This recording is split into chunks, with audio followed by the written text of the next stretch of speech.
Sheriff Arden Kincaid had spent 17 years patrolling the fog-drenched coastline of Coos County, Oregon, where the Pacific Ocean crashed against jagged cliffs and ancient forests stood like silent witnesses to centuries of human passage. In all those years, she had learned that the wilderness along this stretch of coast kept its secrets well, swallowing hikers who strayed from marked trails, claiming fishermen who ventured too close to unstable rock faces, and occasionally revealing bones that had been hidden for decades in the dense undergrowth. But she had never encountered anything quite like what began on a rain-soaked morning in March 2019, when a frantic call came through dispatch about 4 college students who had vanished from a popular camping area without leaving so much as a footprint behind. The call came in at 6:23 a.m., just as Kincaid was reviewing incident reports from the previous night's patrol. The voice on the other end belonged to a young man named Travis Chen, who identified himself as a University of Oregon student and explained that he had arrived at the Cape Perpetua campground to meet his girlfriend and 3 other friends, only to find their campsite abandoned in a way that made no sense. The tents were still standing, their sleeping bags laid out as if the occupants had simply stood up and walked away in the middle of the night. Cooking equipment sat beside a cold fire ring, and most disturbingly, all 4 cell phones were still inside the tents, along with wallets, car keys, and other personal belongings that no one would voluntarily leave behind. Kincaid listened carefully as Chen described the scene, noting the tremor in his voice that suggested genuine fear rather than the pranks that occasionally wasted department resources. She asked him specific questions about the timeline, learning that the group had planned a 3-day camping trip, and Chen was supposed to join them on the 2nd day after finishing a morning class. When he arrived at the designated campsite around 10 p.m. the previous evening, he found everything as he was now describing it, with no sign of his girlfriend or the others. He had spent the night in his car, assuming they had gone for a late hike and would return. But when dawn broke and they still hadn't appeared, he decided to call for help. 20 minutes later, Kincaid was navigating her patrol vehicle down Highway 101, the 2-lane road that hugged the Oregon coastline through some of the most spectacular and unforgiving terrain in the state. Dense fog rolled in from the ocean, reducing visibility to less than 100 feet and creating the disorienting sensation of driving through clouds. She had called Deputy Lyle Torrance to meet her at the campground, knowing that she would need backup if this situation was what it appeared to be. 4 missing persons in an area known for treacherous terrain and unpredictable weather. Cape Perpetua was a popular destination for tourists and locals alike, a dramatic headland rising 800 feet above the Pacific Ocean and offering hiking trails through old-growth forests that had stood for centuries. The campground sat in a protected valley a mile inland from the coastal viewpoints, surrounded by Sitka spruce and Douglas fir trees that blocked out most of the sunlight even on clear days. Kincaid had been called to this area before for minor incidents: vehicle break-ins, underage drinking citations, the occasional hiker with a twisted ankle, but never for something that carried the ominous weight of this situation. She found Travis Chen's vehicle parked at the entrance to Campsite 17, a designated spot that included a cleared area for tents, a metal fire ring, and a wooden picnic table weathered gray by years of coastal moisture. Chen himself was pacing beside his car, a thin young man in his early 20s wearing a University of Oregon sweatshirt and looking like he hadn't slept in 24 hours. As Kincaid pulled up, he immediately approached her vehicle, words spilling out in a rush of anxiety and confusion. "Thank God you're here," Chen said as Kincaid stepped out of her patrol vehicle. "I've been going crazy trying to figure out what happened. Sarah would never just leave her stuff like this. None of them would. Something's really wrong." He gestured toward the campsite behind him, where Kincaid could see 3 tents arranged in a rough semicircle around a fire ring. Even from this distance, the scene had an unsettling quality. Too neat, too undisturbed, as if the occupants had simply evaporated into the foggy morning air. Kincaid retrieved her camera and evidence kit from the vehicle, then approached Chen with the calm demeanor that came from years of dealing with emergencies. "I need you to walk me through exactly what you found when you arrived last night," she said. "Don't touch anything, just show me what you saw." Chen nodded and led her toward the campsite, his hands shaking slightly as he pointed out the details that had alarmed him. The 3 tents were still properly staked, their rain flies secured against the persistent coastal drizzle that had fallen throughout the night.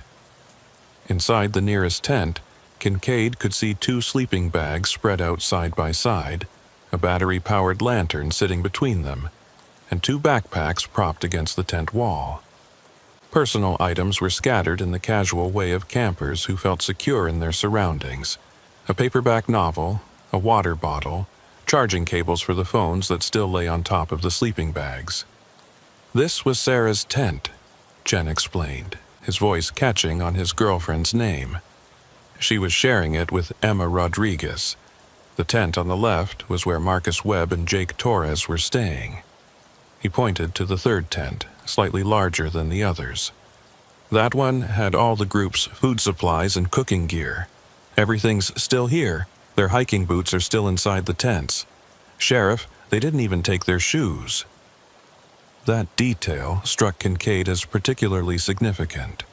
The terrain around Cape Perpetua was notoriously rough, covered with exposed roots, loose rocks, and thick undergrowth that could shred unprotected feet within minutes. No one familiar with hiking would venture into this forest barefoot, especially at night. She photographed the tent interiors from multiple angles, documenting the positions of every visible item before moving to examine the fire ring. The campfire had burned down to cold ashes, suggesting it had been extinguished or simply allowed to die out many hours earlier. Kincaid knelt beside the fire ring and studied the surrounding ground carefully. The earth here was soft from recent rain, and she could see footprints in the mud around the campsite. Multiple sets of boot prints that matched the hiking boots visible inside the tents. But beyond the immediate area of the campsite, the prints seemed to simply stop, as if the 4 campers had walked to the edge of their designated space and then vanished into thin air. Deputy Torrance arrived while Kincaid was examining the perimeter of the campsite, his patrol vehicle pulling in behind Chen's car. Torrance was a solid, methodical officer in his mid-30s who had grown up in Coos County and knew the coastal forests as well as anyone in the department. He approached the scene with his usual careful attention to detail, taking in the arrangement of the tents and the undisturbed quality of the site before speaking. "What are we looking at, Sheriff?" Torrance asked quietly, positioning himself so that Chen couldn't overhear their conversation. Kincaid appreciated his discretion. There was no point in speculating about worst-case scenarios in front of a frightened witness. 4 missing persons, last seen sometime yesterday afternoon, based on what Chen told me, Kincaid replied, keeping her voice low. "All their belongings are here, including phones and wallets. No signs of struggle, no blood, no indication they were forced to leave. But also no logical explanation for why they would have left voluntarily without their shoes or any of their gear." She paused, scanning the fog-shrouded forest that surrounded the campsite. Something made them leave this site in a hurry, or something made them leave in a way that didn't allow them to take anything with them.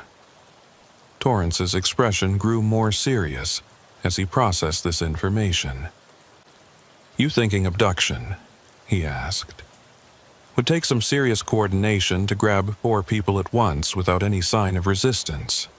"I don't know what I'm thinking yet," Kincaid admitted. "But I want to expand the search perimeter and see if we can pick up any tracks beyond the immediate campsite area. Also, need to start interviewing anyone who was camping in this area yesterday or last night. Someone might have seen or heard something useful." She turned to look at Chen, who was standing near his vehicle with his arms wrapped around himself against the morning chill.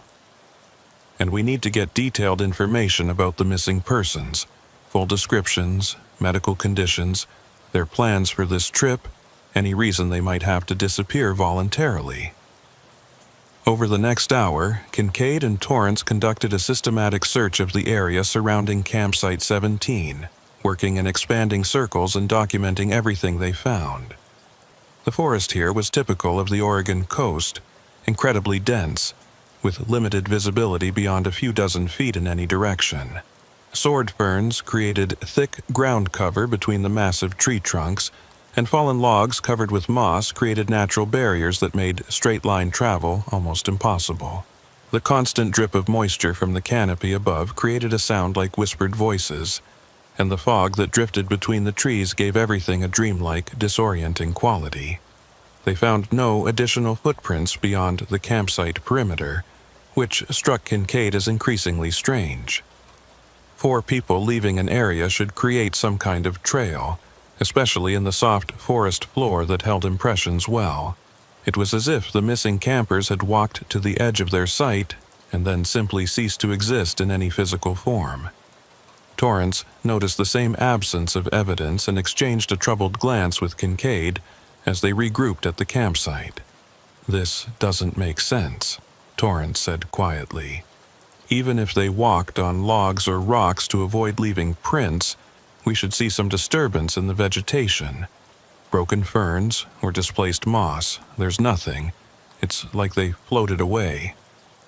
He shook his head, clearly disturbed by the implications. "Sheriff, I've tracked lost hikers through these forests for 10 years. People leave traces. Always. This is different." Kincaid had to agree with his assessment, though she kept her growing unease to herself. She had Chen provide detailed descriptions of the 4 missing campers. Sarah Chen, 21 years old, 5'4" with black hair and brown eyes. Emma Rodriguez, 22, 5'6" with brown hair and hazel eyes. Marcus Webb, 23, 6 feet tall with blonde hair and blue eyes. Jake Torres, 22, 5'10" with dark brown hair and brown eyes. All were University of Oregon students in good physical health with no history of mental illness or substance abuse. According to Chen, they were experienced campers who had made this trip specifically because they loved the coastal forests and wanted a quiet place to spend spring break away from crowds. "Did any of them mention seeing anything unusual during their first day here?" Kincaid asked. "Other campers who made them uncomfortable? Strange sounds in the forest? Anything at all out of the ordinary?" Chen thought for a moment, then shook his head. "Sarah texted me around 4 o'clock yesterday afternoon. She said they'd had a great day hiking to the coastal viewpoints and were planning to cook dinner and turn in early. Everything sounded completely normal. She was excited about me joining them today." His voice broke slightly. "That was the last message I got from her." Kincaid pulled out her radio and called dispatch, requesting additional units to begin a full-scale search and rescue operation. Within an hour, the campground area was swarming with personnel from multiple agencies: Coos County Sheriff's deputies, Oregon State Police, Forest Service Rangers, and volunteer search and rescue teams familiar with the Cape Perpetua terrain. Search dogs were brought in to try to pick up the scent trails of the missing campers, but the dogs behaved strangely, refusing to leave the immediate area of the campsite and showing signs of distress that their handlers found unusual. "These dogs are trained to track in difficult conditions," explained handler Karen Briggs, a veteran of dozens of search operations in Oregon's wilderness areas. "I've never seen them refuse to pick up a scent like this. They're clearly smelling something that belonged to the missing people. I gave them items from the tents, but they won't follow any trail beyond this clearing. It's like the scent just stops." She looked troubled as she watched her German shepherd pacing nervously at the edge of the campsite, whining and pulling back toward the tents whenever Briggs tried to lead him into the forest. "This isn't normal behavior, Sheriff. Something's got them spooked." By mid-afternoon, more than 50 searchers were combing the forests and coastal areas around Cape Perpetua, calling out the names of the missing campers and checking every ravine, cave, and hidden spot where someone might have fallen or taken shelter. Helicopters equipped with thermal imaging flew grid patterns over the dense canopy, searching for any sign of body heat that might indicate the location of the 4 missing students. But as the hours passed and the search area expanded to cover more than 10 square miles of wilderness, no trace of Sarah Chen, Emma Rodriguez, Marcus Webb, or Jake Torres was found. Kincaid remained at the campsite, treating it as both a missing persons case and a potential crime scene until she could determine which it actually was. She had the contents of each tent carefully documented and collected, bagging the cell phones for later analysis and preserving any items that might provide clues about what had happened. The phones themselves were all powered on but locked, requiring passwords that Chen didn't know. She would need to get warrants to access them, a process that would take time even with the urgency of the situation. As evening approached and the fog grew thicker, transforming the forest into an impenetrable gray wall, Kincaid made the decision to suspend active searching until morning. The terrain was too dangerous to navigate at night, and the fog made it nearly impossible to see more than a few feet ahead. Search teams were instructed to return at first light, and temporary lighting was set up around the campsite to preserve it overnight. Kincaid assigned Deputy Torrance to remain on scene, ensuring that no one disturbed the area before forensic teams could conduct a more thorough examination in the morning. Before leaving for the night, Kincaid walked the perimeter of the campsite one final time, her flashlight cutting through the fog to illuminate the massive tree trunks and dense undergrowth. The forest at night had an oppressive quality, with sounds that seemed to come from nowhere and everywhere at once. The drip of moisture, the rustle of unseen animals, the distant crash of waves against coastal rocks. She tried to imagine what might have caused 4 experienced campers to leave this site without any of their belongings, but every scenario she constructed seemed to have fatal flaws. Abduction seemed unlikely without any signs of struggle. Getting lost seemed impossible when they hadn't taken their boots or any navigation equipment. A medical emergency might explain one person leaving quickly, but not all 4 simultaneously. As she stood at the edge of the campsite, staring into the fog-shrouded forest, Kincaid felt a creeping sense of unease that had nothing to do with the cold or the approaching darkness. Something about this place felt wrong in a way she couldn't quite articulate. The forest seemed too quiet, the fog too thick, the absence of any trace of the missing campers too complete. In her years of law enforcement, she had developed an instinct for when a situation was merely unfortunate and when it was actively dangerous. This situation felt dangerous, though she couldn't explain why or what the danger might be. She returned to her vehicle and began the drive back to the department headquarters in Coquille, the county seat located about 20 miles inland from the coast. The drive gave her time to think through what she knew and what she needed to do next. By now, the families of the missing students would have been notified, and she would need to conduct interviews with them to gather any information that might help explain the disappearance. She would also need to check for any similar incidents in the area. Had other campers gone missing from Cape Perpetua or nearby locations? Were there any reports of suspicious individuals or activities in the coastal forests?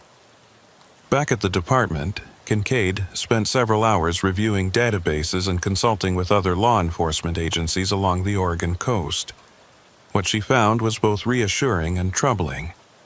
Reassuring because there were no recent reports of missing persons from the Cape Perpetua area. Whatever had happened to these 4 students seemed to be an isolated incident. Troubling because, as she expanded her search parameters to include the entire Coos County coastline, she found a pattern that she had never noticed before. Over the past 15 years, there had been 11 cases of missing persons reported from camping areas along this stretch of coast. Most had been classified as lost hikers who had presumably fallen from cliffs or been swept out to sea, their bodies never recovered. The terrain was dangerous enough that such conclusions were reasonable, even inevitable.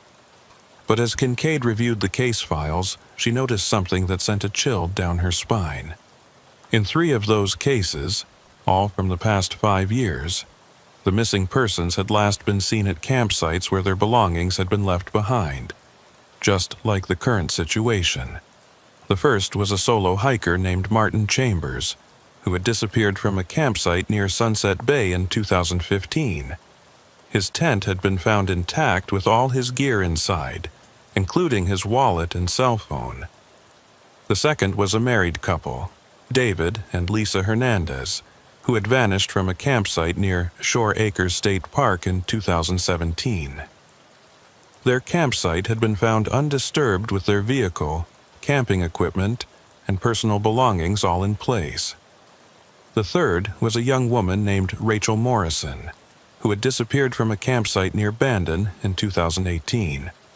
Like the others, her campsite had shown no signs of struggle or forced departure, just an eerie absence of the person who had been there. All 4 cases had been investigated as missing persons cases, with searches conducted and families notified. But no bodies had ever been recovered, and no evidence of foul play had been found. Eventually, the cases had been closed with the assumption that the missing persons had wandered away from their campsites and met with accidents in the treacherous coastal terrain, falling from cliffs, being swept away by rogue waves, or becoming lost in the dense forests and succumbing to exposure. But now, with 4 more people missing under nearly identical circumstances, Kincaid couldn't shake the feeling that these cases were connected by something other than coincidence. The pattern was too consistent. Campsites left undisturbed, personal belongings abandoned, no trace of the missing persons beyond the immediate area of their camps. Someone who knew these coastal forests intimately might be able to abduct people without leaving evidence, but it would require considerable skill and local knowledge. And it would require a motive that Kincaid couldn't yet identify. She printed out the case files for the previous missing persons and spread them across her desk, studying the details and looking for any connections between the victims. They varied in age from early 20s to mid-40s, included both men and women, and came from different parts of Oregon and neighboring states. None of them had known each other or had any obvious connections. The only thing they had in common was that they had all chosen to camp in isolated areas along the Coos County coastline, and they had all vanished without leaving any trace behind. As midnight approached, Kincaid was still at her desk, comparing maps of the locations where people had disappeared and trying to identify any geographic patterns. What she found was interesting. All of the disappearances had occurred within a 20-mile stretch of coastline between Cape Arago and Cape Perpetua, an area characterized by extremely dense forest, dramatic coastal topography, and limited human population. This was some of the most remote and difficult terrain on the Oregon coast, where cell phone coverage was spotty at best, and help could be hours away even in good weather. The next morning arrived with the same heavy fog that had characterized the previous day, and Kincaid returned to Cape Perpetua to oversee the continuation of the search operation. Additional resources had been mobilized overnight, including a forensic team from the Oregon State Police Crime Lab who would conduct a detailed examination of the campsite for any evidence that might have been missed in the initial search. Kincaid met with the lead forensic investigator, a methodical woman named Dr. Patricia Oakes, who had worked dozens of missing persons cases throughout the state. "I read the initial reports," Dr. Oakes said as she surveyed the campsite. "This is unusual, Sheriff.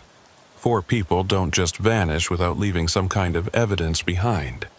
We'll process everything we can, soil samples, trace evidence, anything that might tell us what happened here." She paused, studying the arrangement of the tents and the surrounding forest. "Have you considered that this might be a staged scene? That someone wanted it to look like the campers simply walked away?" The possibility had occurred to Kincaid. though she hadn't wanted to voice it without more evidence. "What makes you think it might be staged?" she asked. Dr. Oakes gestured towards the tents. "Everything's too neat. Even people who are careful campers don't usually leave their sites this organized, and the fact that personal belongings are arranged in a way that makes them easily visible. Phones on top of sleeping bags, wallets laid out neatly. It feels deliberately presented, like someone wanted us to know these items were left behind." She looked troubled. "In my experience, when people leave suddenly because of an emergency or a threat, they grab things randomly. They don't carefully position their belongings for discovery." The forensic team spent the entire day processing the campsite, collecting samples and examining every inch of the area for evidence that might explain the disappearance. They found no blood, no signs of struggle, no indication that weapons had been present or that any violence had occurred. The soil samples showed nothing unusual, and fingerprint analysis of items in the tents revealed only the prints of the 4 missing campers and Travis Chen. It was as if Sarah Chen, Emma Rodriguez, Marcus Webb, and Jake Torres had simply ceased to exist between the time Chen received his girlfriend's text message at 4 p.m. and the time he arrived at the campsite at 10 p.m. Meanwhile, search teams continued to comb the surrounding forests and coastline, expanding their grid patterns to cover an increasingly large area. Helicopters flew low over the canopy, using both visual searches and thermal imaging to look for any sign of the missing students. Coast Guard vessels patrolled the shoreline, checking for bodies that might have washed up or clothing that might have been carried by ocean currents. But after 2 full days of intensive searching involving more than 100 personnel, no trace of the 4 missing campers had been found. On the 3rd day of the investigation, Cascade decided it was time to start looking beyond the immediate area of the disappearance and focus on who might have the knowledge and opportunity to make 4 people vanish so completely. She began by interviewing other campers who had been in the Cape Perpetua area around the time of the disappearance, asking about anyone they might have seen or anything unusual they might have noticed. Most reported nothing out of the ordinary, just the typical experience of camping in Oregon's coastal forests, quiet, foggy, and isolated. But one interview proved more productive. An elderly couple named Harold and June Patterson had been camping at a site about half a mile from where the students had stayed, and they reported seeing someone unusual in the area on the afternoon before the disappearance. Harold described a woman, probably in her 50s or early 60s, who had been walking alone through the campground area carrying what looked like a naturalist's notebook and taking photographs of the forest. There was nothing inherently suspicious about this. Cape Perpetua attracted naturalists and photographers regularly, but something about the woman's behavior had stuck with Harold. She seemed very interested in who was camping where, Harold explained. "I saw her walking past our site twice, and both times she was looking at the occupied campsites more than she was looking at the forest. And when I said hello to her, just being friendly, she barely acknowledged me and kept walking. Most people on these trails are pretty sociable, especially the locals. This woman acted like she didn't want to be noticed or remembered." He paused, thinking. Also, she wasn't dressed like a typical day hiker.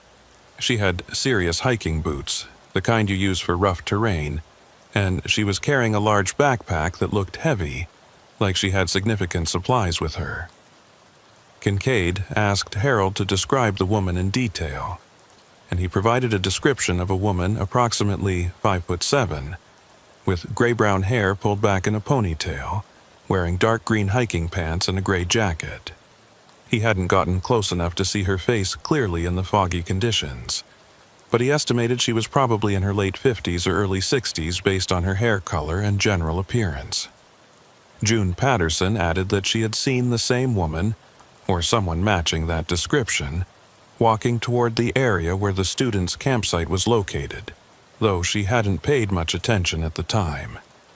This was the first potentially useful lead Cascade had uncovered, and she immediately had Deputy Torrance start checking with Forest Service rangers and campground hosts to see if anyone knew of a woman matching that description who frequented the Cape Perpetua area.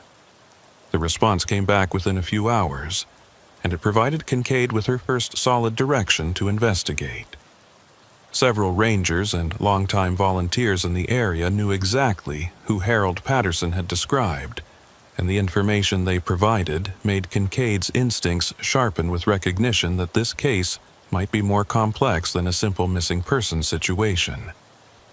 The woman was named Maeve Holleran, and she had lived in the Coos County coastal area for more than 30 years. She was known to local rangers and frequent visitors as someone who spent an unusual amount of time in the coastal forests, often camping alone for extended periods and conducting what she claimed was naturalist research. She was described as intensely private, sometimes unfriendly, and possessive of certain areas of the forest that she seemed to consider her personal territory. More significantly, several rangers mentioned that Holleran had been involved in disputes with campers and hikers over the years, accusing them of disturbing wildlife habitats and damaging sensitive forest areas. "Maeve's a bit of a character," explained Forest Service Ranger Tom Brightwell when Kincaid interviewed him at the ranger station. "She knows these forests better than anyone I've ever met, and she's passionate about protecting them. But she can be confrontational with people she thinks aren't respecting the wilderness properly. I've had to mediate a few situations where she's gotten into arguments with campers." He hesitated, then added, "She's never been violent or anything like that, but she definitely has a hostile attitude toward what she calls tourist campers who come here without proper appreciation for the environment." Kincaid asked for Holleran's address and any information about her background. What she learned was intriguing and potentially concerning. Maeve Holleran lived in an extremely remote cabin situated on private land about 15 miles south of Cape Perpetua, in an area so isolated that it required a four-wheel drive vehicle to access.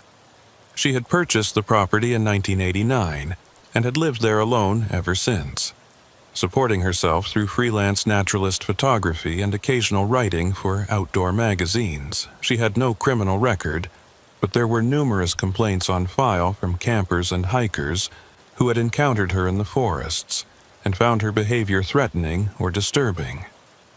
One complaint from 2016 was particularly notable. A family camping near Bandon had reported that a woman matching Holleran's description had approached their campsite after dark and told them they needed to leave the area immediately because they were disrupting essential forest processes. When the family refused, the woman had allegedly stood at the edge of their campsite for hours, just watching them in silence. The family had been frightened enough to pack up and leave in the middle of the night, and they had filed a formal complaint with both the Forest Service and the Coos County Sheriff's Department. The complaint had been investigated, but no charges had been filed because there was no evidence of actual threats or illegal behavior. As Kincaid read through the various reports about Maeve Holleran, she felt her investigative instincts crystallizing around this woman as a potential person of interest in the disappearances. Holleran had the local knowledge necessary to navigate the coastal forests without leaving traces. She had a documented history of hostility toward campers. She had been seen in the area immediately before the most recent disappearance. And perhaps most significantly, her property was located within the 20-mile stretch of coastline where all of the previous disappearances had occurred. It was time to have a conversation with Maeve Holleran, but Kincaid knew she needed to approach this carefully. If Holleran was involved in the disappearances, confronting her directly might cause her to destroy evidence or simply refuse to cooperate. On the other hand, 4 people were missing, and time was critical if there was any chance they were still alive. Kincaid made the decision to visit Holleran's property with Deputy Torrance, ostensibly to ask routine questions about whether she had seen anything unusual in the area, while actually assessing whether this woman might be responsible for what had happened to the missing campers. The drive to Holleran's property took nearly an hour, following progressively smaller and rougher roads until they were navigating a rutted dirt track that wound through dense forest and across several small streams. The isolation was profound. They passed no other vehicles and saw no signs of human habitation once they left the main highway. This was exactly the kind of place where someone could operate without witnesses, where screams would never be heard and secrets could be kept indefinitely. Holleran's cabin finally came into view at the end of the track, a weathered wooden structure surrounded by towering Douglas firs and sitting in a small clearing that showed signs of careful maintenance. Smoke rose from the chimney, indicating someone was home. Kincaid and Torrance approached slowly, parking their patrol vehicle in a visible location and taking note of the property layout before proceeding toward the cabin. Several outbuildings were visible behind the main structure, and Kincaid noticed that the property was surprisingly well equipped for such a remote location. Solar panels on the cabin roof, a substantial woodpile, what looked like a generator shed, and a large workshop structure that seemed incongruous with the modest cabin. Before they could reach the front door, it opened, and Maeve Holleran stepped out onto the porch. She matched the description Harold Patterson had provided, a woman in her late 50s or early 60s with gray-brown hair, wearing practical outdoor clothing and carrying herself with a confident, almost aggressive posture. Her expression, as she looked at the two sheriff's deputies, was not welcoming, but neither was it particularly alarmed, which Kincaid found interesting. Most people in remote areas were either friendly toward law enforcement visitors or nervous about why police had come to their property. Holleran seemed neither, just coldly evaluative. "You're on private property," Holleran said without preamble, her voice carrying clearly across the clearing. "Unless you have a warrant, I'd appreciate it if you'd leave." It was not the greeting Kincaid had expected, and it immediately put her on alert. She stopped at a respectful distance from the porch and identified herself and Deputy Torrance, explaining that they were investigating the disappearance of 4 campers from Cape Perpetua and were interviewing people who might have information about unusual activity in the area. "I don't have any information," Holleran replied flatly.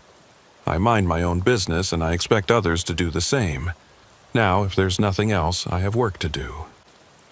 She started to turn back toward her cabin, clearly intending to dismiss them without any further conversation. Kincaid knew she needed to establish some level of cooperation without causing Holleran to completely shut down. "Ms. Holleran, 4 people are missing, and their families are desperate for any information that might help us find them," Kincaid said, keeping her tone professional but firm. "We understand you spend a lot of time in the coastal forests and know the area extremely well. Even if you didn't see anything specific, your knowledge of the terrain might help us focus our search efforts more effectively. We're just asking for a few minutes of your time." Holleran turned back to face them, and her expression was unreadable. She seemed to be weighing something in her mind, calculating whether cooperation or continued resistance would serve her interests better. Finally, she descended from the porch and approached to within about 10 feet of where Kincaid and Torrance stood, though she maintained a careful distance that kept her out of easy reach. Up close, Kincaid could see that Holleran was probably stronger than her age might suggest, with the lean, muscled build of someone who spent most of their time doing physical labor outdoors. "What do you want to know?" Holleran asked, her tone suggesting that she was granting a favor rather than cooperating with a law enforcement investigation. Kincaid ran through the basic questions. Had Holleran been in the Cape Perpetua area 2 days ago? Had she seen the 4 missing campers, or noticed anything unusual? Did she have any theories about what might have happened to them? To each question, Holleran provided minimal responses. Yes, she had been hiking in that area. No, she hadn't specifically noticed the 4 campers Kincaid described. No, she had no idea what might have happened to them. The answers were technically cooperative but devoid of useful information. Deputy Torrance tried a different approach. "Ms. Halloran, we've heard from several people that you're very protective of these forests, and sometimes confront campers you think aren't being respectful of the environment. Did you have any interactions with campers at Cape Perpetua that day?" It was a more direct question that bordered on accusation, and Kincaid saw Halloran's expression harden in response. "I speak to people when I think they're damaging sensitive areas," Halloran said coldly. "That's not a crime. If you're suggesting I had anything to do with these missing people, you're wasting your time and theirs. I live alone out here because I don't like most people, but I've never hurt anyone." She paused, and something flickered in her expression that Kincaid couldn't quite read. "The forests around here can be dangerous for people who don't know what they're doing. Easy to get lost, easy to fall, easy to disappear. Maybe those campers just learned that lesson the hard way." There was something in the way Halloran said those last words that made Kincaid's instincts spike with warning. It wasn't quite a confession, and it wasn't quite a threat, but it carried an undercurrent of knowledge that seemed significant. Before Kincaid could press further, Halloran stepped back and announced that she had answered enough questions and wanted them to leave her property. Kincaid knew she couldn't force the issue without probable cause to detain or arrest Halloran, so she thanked the woman for her time and walked back to the patrol vehicle with Torrance. As they drove away from the isolated cabin, Torrance voiced what Kincaid was thinking. "She knows something, Sheriff. I'd bet my badge on it. The way she talked about the forests being dangerous, and that comment about people disappearing, that wasn't random. She was telling us something without actually telling us." Kincaid agreed, but she also knew they needed more than suspicion and instinct to move forward. They needed evidence, and preferably, they needed to find the missing campers before this situation became a recovery operation instead of a rescue. She decided to request surveillance on Halloran's property, while continuing the search for the 4 missing students. If Halloran was involved in the disappearances, eventually she would make a mistake, or lead them to evidence that would allow Kincaid to obtain search warrants for the property. What Kincaid didn't know as they drove back toward the main highway was that Maeve Halloran was already making preparations for the eventuality that law enforcement would return with more authority and fewer restrictions. And the secret that Halloran had been protecting for 3 decades in the isolation of Oregon's coastal forests was far darker and more disturbing than Kincaid could yet imagine. Sheriff Arden Kincaid spent the next 48 hours coordinating a surveillance operation on Maeve Halloran's remote property while simultaneously managing the expanded search for the 4 missing campers. The surveillance was delicate work, requiring deputies to position themselves far enough away that Halloran wouldn't detect their presence, but close enough to observe any significant activity on the property. The isolation that made Halloran's cabin an ideal location for hiding secrets also made it nearly impossible to watch without being noticed. But Kincaid had worked these coastal forests long enough to know the backroads and hidden vantage points that might provide useful observation positions. Deputy Torrance took the first surveillance shift, positioning himself on a ridge approximately half a mile from Halloran's property with a clear view of the main cabin and outbuildings through binoculars. What he observed over the course of 8 hours was mundane but revealing. Halloran emerged from the cabin several times to tend to various outdoor tasks, chopping wood, checking solar panels, and carrying supplies between the cabin and the larger workshop structure. She moved with the efficiency of someone who had performed these routines thousands of times, never wasting motion, and always appearing alert to her surroundings.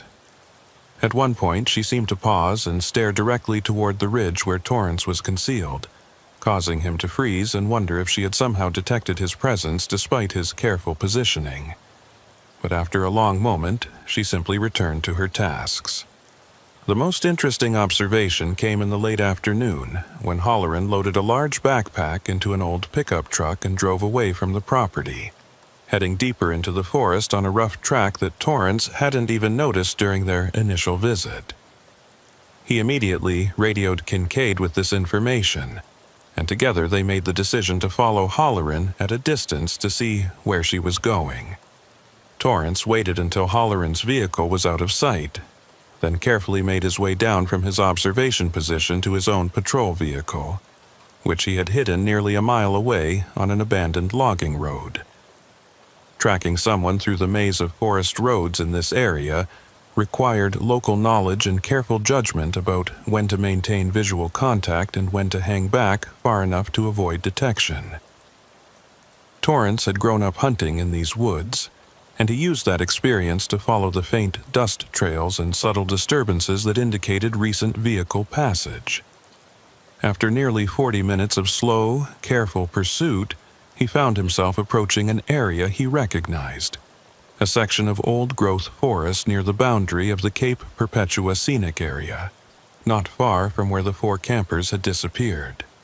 Torrance stopped his vehicle and proceeded on foot, moving as quietly as possible through the dense undergrowth. The fog that perpetually haunted this coastline had thickened as evening approached, creating visibility conditions that were both advantageous and dangerous. He was less likely to be spotted, but also less able to see where he was going or what might be waiting ahead. After 10 minutes of careful movement, he heard sounds that made him pause and take cover behind a massive fallen log covered with moss and small ferns. Someone was digging, the distinctive sound of a shovel biting into earth carrying clearly through the damp air.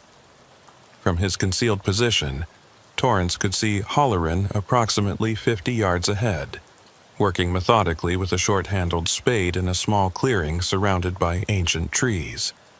She had dug what appeared to be a shallow hole, perhaps 2 feet deep and 3 feet across, and was now carefully placing something wrapped in dark plastic into the depression. Even at this distance and in the poor light, Torrance could see that she was handling whatever she was burying with great care, positioning it precisely before beginning to shovel the displaced earth back into the hole. Torrance's training told him he was potentially witnessing evidence disposal related to the missing campers, but he also knew that approaching Halloran now, alone and in an isolated location, would be both dangerous and potentially compromising to the investigation. He needed to document what he was seeing and maintain surveillance until he could bring backup and the proper resources to excavate whatever Halloran was burying. He carefully retrieved his camera and began taking photographs, using the maximum zoom to capture images of Halloran, the location, and the burial activity. For the next 20 minutes, Torrance watched as Halloran finished filling the hole, then spent considerable time camouflaging the disturbed earth with forest debris, fallen branches, moss, and loose vegetation arranged so carefully that within minutes the location looked completely natural, indistinguishable from the surrounding forest floor. She then spent several more minutes walking around the area, apparently checking her work from different angles and making small adjustments to ensure the site was completely hidden. Finally, she collected her tools and walked back toward where she had parked her vehicle, passing within 30 feet of where Torrance was concealed. As Halloran walked past, Torrance got his clearest look yet at the woman who had become the focus of his investigation. Her face showed no emotion, just the neutral concentration of someone completing a familiar task. She wasn't nervous or hurried. She was simply efficient, like someone who had done this exact thing many times before, and knew exactly how to do it without making mistakes. That chilling competence made Torrance's skin crawl with the realization that they might be dealing with something far worse than a single incident of missing campers. Once Halloran's vehicle had departed and enough time had passed to ensure she wasn't returning, Torrance carefully approached the location where she had been digging. Even knowing exactly where to look, he had difficulty identifying the precise spot where the burial had occurred. Halloran's camouflage work was extraordinarily effective. He marked the location using GPS coordinates and took extensive photographs from multiple angles, documenting the surrounding trees and landmarks that would allow them to return to this exact spot with excavation equipment. He reported his observations to Sheriff Kincaid, who immediately began the process of obtaining a search warrant for both the burial site and Holleran's property. The photographs and Torrance's testimony about watching Holleran bury something in the forest provided probable cause, but Kincaid knew that the warrant process would take time, potentially several hours, even with a judge who understood the urgency. In the meantime, she assigned additional deputies to maintain surveillance on both the burial site and Holleran's cabin, ensuring that no one disturbed either location before they could be properly searched. While waiting for the warrant to be approved, Kincaid made a decision that would prove crucial to understanding the full scope of what had been happening in the coastal forests of Coos County. She returned to the department archives and pulled every unsolved missing persons case from the past 30 years, the entire period during which Maeve Holleran had lived in the area. What she found was both shocking and horrifying in its implications. In addition to the 11 cases she had already identified from the past 15 years, there were another 17 missing persons cases from the 15 years before that, a total of 28 people who had disappeared from the coastal forests of Coos County since 1989, when Holleran had first purchased her isolated property. Not all of these cases fit the pattern of campers vanishing from undisturbed campsites. Some were hikers who had simply failed to return from day trips. Others were individuals who had gone into the forest alone and never been seen again. But the sheer number of disappearances was staggering when viewed as a whole, and the geographic concentration within that 20-mile stretch of coastline became impossible to dismiss as coincidence. Kincaid created a detailed map plotting the location of every disappearance, using different colored pins to indicate the year each person had vanished. The resulting visualization was chilling. A dense cluster of pins concentrated in the forests between Cape Arago and Cape Perpetua, with Maeve Holleran's property sitting almost exactly in the center of the cluster. The pattern suggested not just a single predator operating in a defined territory, but a predator who had been operating successfully for 3 decades, taking victims with such skill that each disappearance had been investigated and closed as an individual tragedy, rather than recognized as part of a larger criminal pattern. The search warrant was approved at 11:47 p.m., authorizing law enforcement to excavate the burial site and search Holleran's property for evidence related to the missing campers. Kincaid assembled a team that included Deputy Torrance, 4 additional deputies, 2 forensic investigators from the Oregon State Police Crime Lab, and a cadaver dog unit. They would execute the search at dawn, beginning with the burial site to preserve evidence before Holleran could potentially become aware of their activities and attempt to interfere. The team gathered in the darkness at a staging area several miles from the burial site, reviewing the operation plan and ensuring everyone understood their roles. The fog was particularly thick that night, reducing visibility to less than 20 feet and creating an oppressive atmosphere that seemed to amplify every sound. Kincaid briefed the team on the situation, emphasizing that they were potentially dealing with a suspect who had extensive knowledge of the terrain and who might be dangerous if confronted. She also reminded them that 4 people were still missing and might be alive somewhere, making speed essential but also requiring careful attention to any evidence that might lead to their location. As dawn broke with its usual reluctance in the coastal fog, the team moved into position around the burial site. The forensic investigators began their work, while deputies established a perimeter to ensure privacy and security.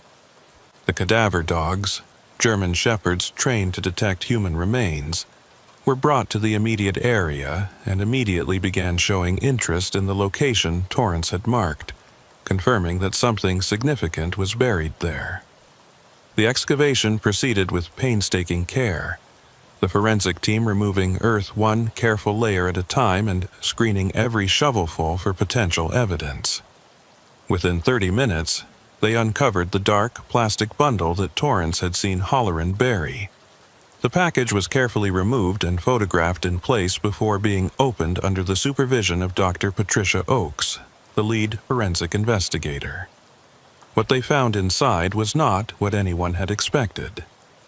The plastic wrapping contained not human remains but a collection of personal items: wallets, driver's licenses, cell phones, jewelry, watches, and other belongings that clearly had been taken from multiple different people over an extended period of time. Dr. Oakes spread the items out on a tarp and began documenting each one, while Kincaid and Torrance examined the identification cards and began to realize the horrifying significance of what they had discovered. The items belonged to at least 12 different individuals, and a quick check against missing persons files confirmed that these were belongings from people who had disappeared from the coastal forests over the past 2 decades.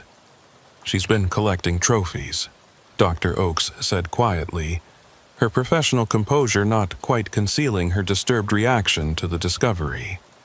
"These items are from victims, and she buried them here recently, probably after she realized we were investigating the new disappearances and might eventually connect them to her." She held up a driver's license with a photograph of a young man smiling at the camera, unaware of the fate that awaited him. "This is evidence of serial murder, Sheriff. We're looking at one of the most prolific killers in Oregon history." Kincaid felt a cold rage building in her chest as she looked at the collection of items representing lives that had been taken, families that had been devastated, and decades of crimes that had gone undetected. But she also felt the urgent pressure of knowing that 4 people might still be alive, held captive somewhere by a woman who had proven herself capable of killing with impunity for 30 years. Finding those 4 campers before Holleran could harm them became the absolute priority. "We move on her property now," Kincaid ordered, making the tactical decision to abandon the careful approach in favor of immediate action. "She knows we're closing in, that's why she was disposing of evidence. If those campers are still alive, they're running out of time." She radioed for additional backup and requested that a tactical team be mobilized to assist with what was now clearly going to be a high-risk operation. The convoy of law enforcement vehicles descended on Maeve Holleran's isolated property less than an hour later, approaching from multiple directions to prevent any possibility of escape.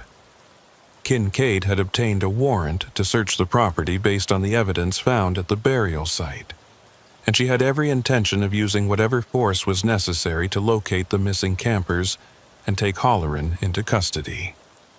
As the vehicles converged on the cabin, deputies spread out to cover all possible exit routes, while Kincaid approached the front door with Torrance and 2 other deputies, their weapons drawn and ready for confrontation. The cabin appeared quiet, smoke still rising from the chimney as it had during their previous visit. Kincaid announced their presence loudly, identifying herself and demanding that Holleran come out with her hands visible. There was no response, and after waiting the appropriate time for compliance, Kincaid gave the order to breach the door. Deputies used a battering ram to force entry, and the team swept through the small cabin quickly and efficiently, clearing each room and searching for both Holleran and any sign of the missing campers. The cabin was empty, though clearly someone had been there recently. A half-finished cup of coffee sat on the kitchen table, still slightly warm to the touch. The interior was spartanly furnished but meticulously organized, with shelves of books about forest ecology, wildlife biology, and wilderness survival. A desk in one corner held a computer and several notebooks filled with handwritten observations about the coastal forest ecosystem. Everything appeared to be the normal possessions of someone who lived alone and pursued naturalist studies, with nothing immediately visible that suggested criminal activity. But Deputy Torrance, searching a closet in the bedroom, made a discovery that changed everything. Behind a false panel in the back of the closet, he found a narrow doorway leading to a hidden room that had been constructed within the cabin's walls. The secret room was small, perhaps 8 feet by 10 feet, but it was filled with items that left no doubt about Maeve Holleran's activities over the past 3 decades. The walls were covered with photographs. Dozens of photographs showing people hiking, camping, and moving through the coastal forests, clearly taken without the subject's knowledge or consent. Many of the faces in the photographs matched missing persons files that Cascade had been reviewing. More disturbing were the notebooks stacked on a small desk in the hidden room. Detailed journals documenting what Halloran called her reclamation project. As Cascade began reading the entries, the full scope of Halloran's ideology and criminal activities became horrifyingly clear. Halloran believed that humans were a destructive presence in the natural world, and she had taken it upon herself to reclaim what she viewed as pristine wilderness areas by removing people she deemed unworthy of accessing these spaces. The journals described her selection process. She targeted individuals or groups who she believed showed disrespect for the forest, whether through littering, loud behavior, or simply what she perceived as a casual attitude toward the wilderness. The journals also described in clinical detail how Halloran had killed her victims over the years. She used her extensive knowledge of the coastal forests to ambush people in isolated locations, often approaching them under the pretense of offering helpful information or warning them about dangerous conditions.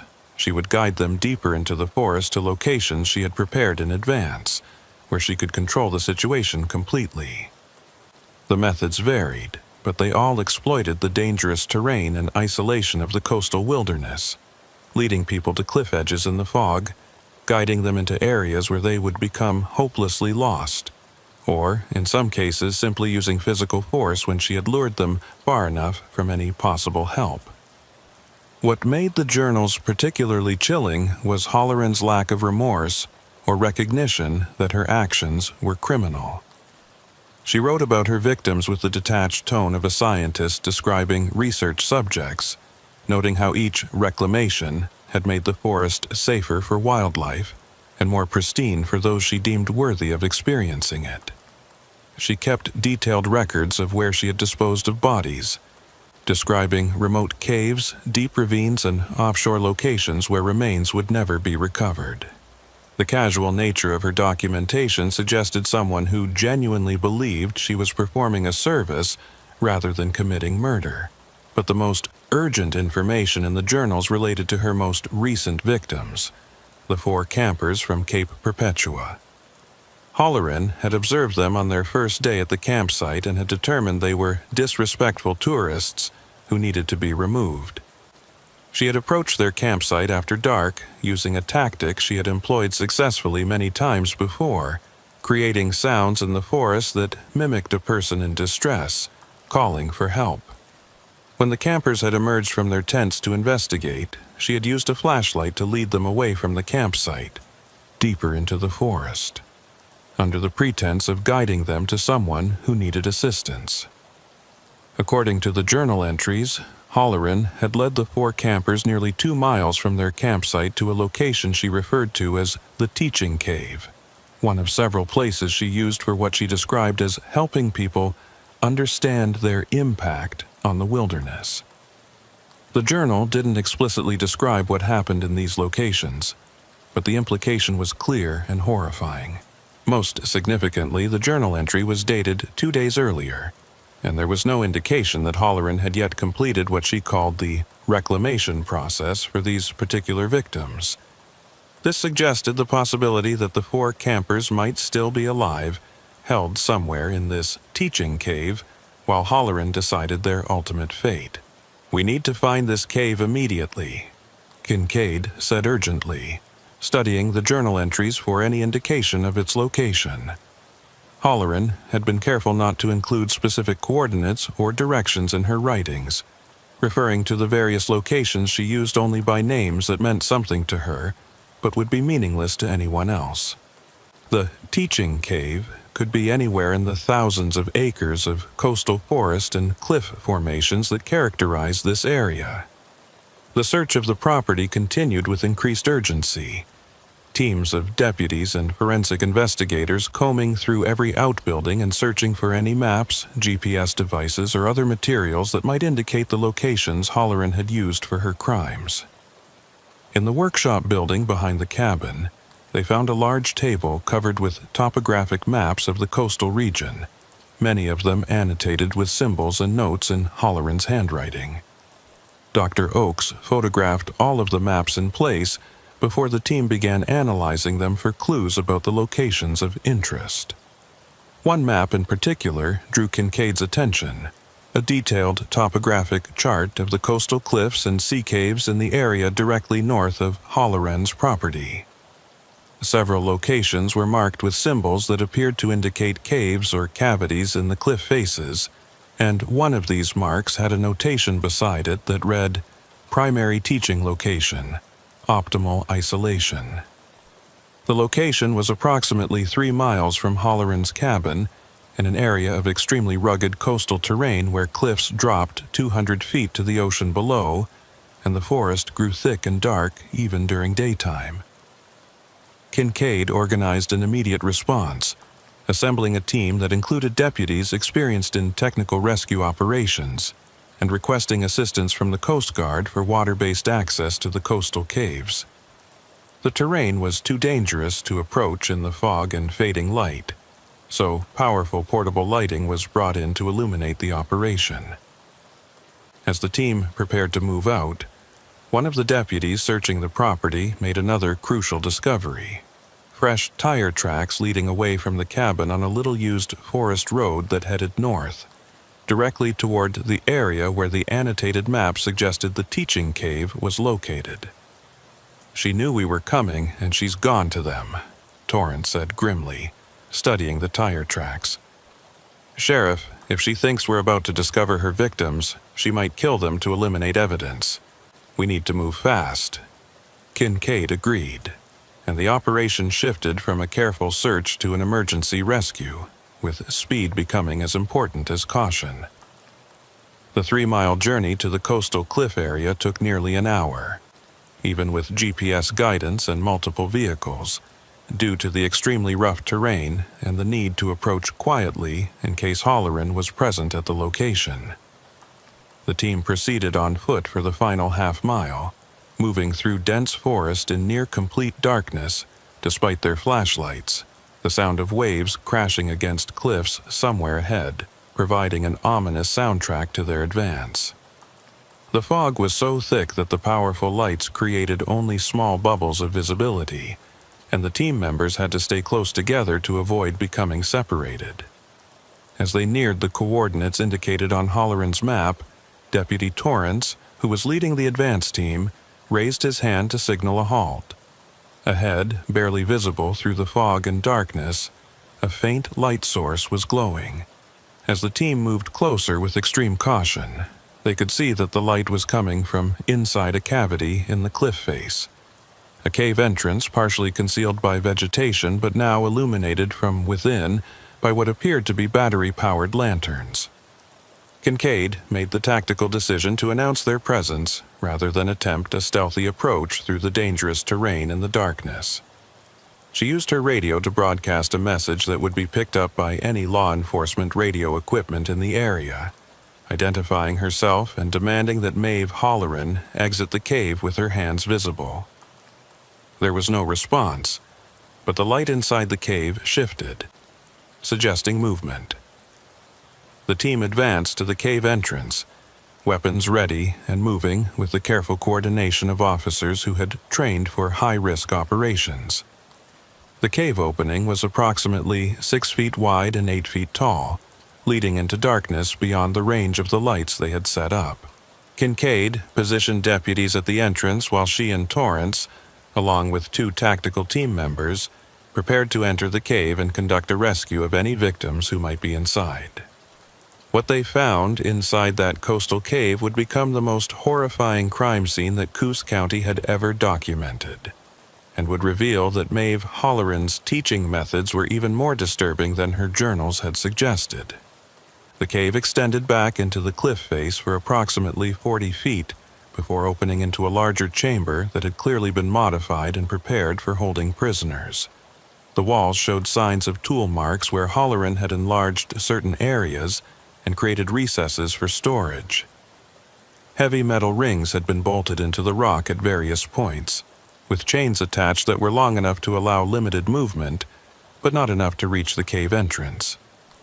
And, in the dim light of the battery-powered lanterns, they found 3 of the 4 missing campers, alive, but in conditions that would haunt Kincaid for the rest of her career. The 3 victims were chained to the wall rings, showing signs of exposure, dehydration, and psychological trauma that came from days of captivity in complete darkness, except when Halloran visited them. They were conscious, but appeared barely able to process what was happening as the rescue team approached, their eyes showing the vacant expression of people who had been pushed beyond normal human endurance. But even as deputies began the process of freeing the victims and providing emergency medical care, Kincaid realized with growing dread that only 3 people were present in the cave. According to the initial reports, 4 campers had disappeared from Cape Perpetua. 1 was still missing, and there was no sign of that person anywhere in the cave system. As she helped wrap one of the rescued victims in thermal blankets and began asking gentle questions about what had happened to them, she received the answer she had been dreading. "She took him away," the victim whispered, her voice raw from screaming for help that never came. "The first night, she took him away and he never came back. She said he failed the teaching, and she showed us what would happen if we failed too." The young woman began crying, unable or unwilling to describe what Halloran had shown them as motivation to comply with whatever her twisted version of teaching had involved. Kincaid felt rage and sorrow mixing in her chest as she realized that they had arrived too late to save all 4 victims, that Halloran had already killed one of them during the 3 days they had been held in this nightmare location. But she also felt a grim determination to find Halloran before she could escape the area and potentially establish herself in a new territory where she could continue her reclamation project with more victims. She ordered a full search of the cave system and the surrounding area while emergency medical personnel transported the 3 rescued victims to the nearest hospital. The search of the cave revealed more horrors: a storage area where Halloran had kept supplies for her captives, minimal food and water that she apparently doled out as rewards or punishments depending on how the victims responded to her teaching. There were also journals and notebooks describing the psychological techniques she used to break down her victims' resistance and force them to acknowledge their supposed crimes against the wilderness. The level of planning and preparation evident in the cave setup suggested that Halloran had been using this location for years, refining her methods with each group of victims she brought here. But Maeve Halloran herself was nowhere to be found. Despite an intensive search of the area that continued through the night and into the next day, she had vanished into the coastal forests as completely as her victims once had. The old pickup truck the deputies had tracked to the area was found abandoned a mile from the cave, and tracking dogs were unable to follow her scent trail beyond a small creek that might have allowed her to move through the water without leaving traces. As dawn broke on what had been one of the longest nights of Kincaid's career, she stood at the entrance to the cave and looked out over the fog-shrouded forest, knowing that somewhere in that vast wilderness, a predator who had killed more than 24 people over 3 decades was still at large, still free to continue her twisted mission of protecting the forests from those she deemed unworthy. The rescue of 3 victims and the discovery of Halloran's crimes was a success by any measure.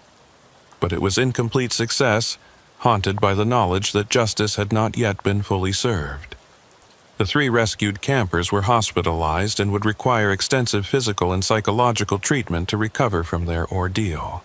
Interviews with them would eventually provide detailed information about Halloran's methods and ideology, helping authorities understand the mind of someone who could justify serial murder as environmental protection.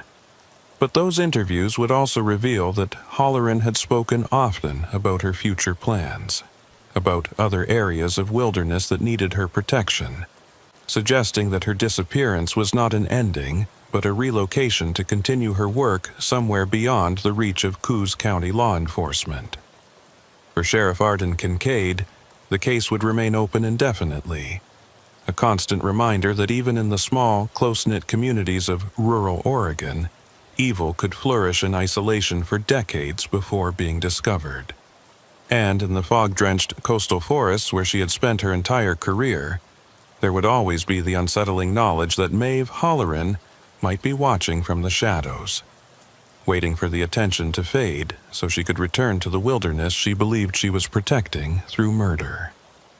3 weeks after the rescue of the survivors from Maeve Holleran's coastal cave, Sheriff Arden Kincaid found herself standing in the morgue of Bay Area Hospital in Coos Bay, staring down at remains that had been recovered from one of the locations marked in Holleran's journals. The body had been found in a deep ravine 15 miles south of Cape Perpetua, exactly where Holleran's meticulous notes had indicated she had disposed of a victim she identified only as the Loud One from summer 2 seasons past.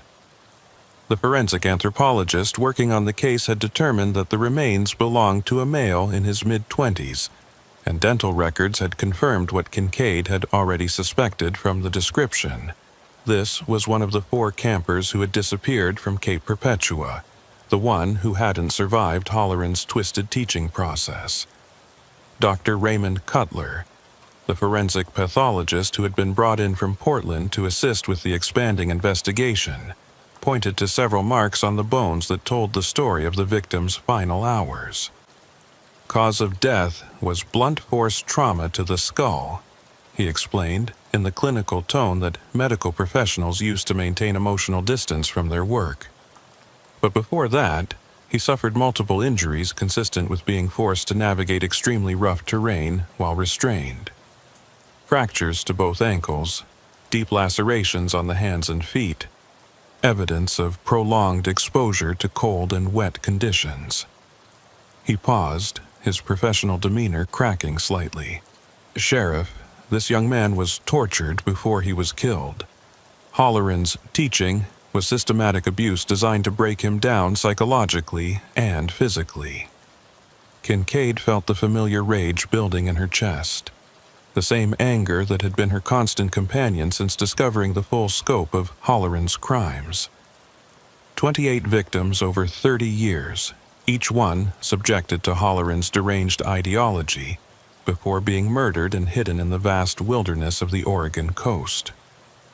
The 3 survivors from the cave had provided detailed statements describing Holleran's methods, how she would lecture them for hours about their supposed crimes against nature, how she would deprive them of food and water, until they agreed to confess their unworthiness to visit the forests, how she would threaten them with the same fate that had befallen their friend if they didn't properly understand her lessons. But understanding Holleran's methods and ideology didn't bring Kincaid any closer to finding the woman herself. Despite an intensive manhunt that had involved multiple agencies and extended across 3 states, Maeve Holleran had vanished as completely as if she had never existed.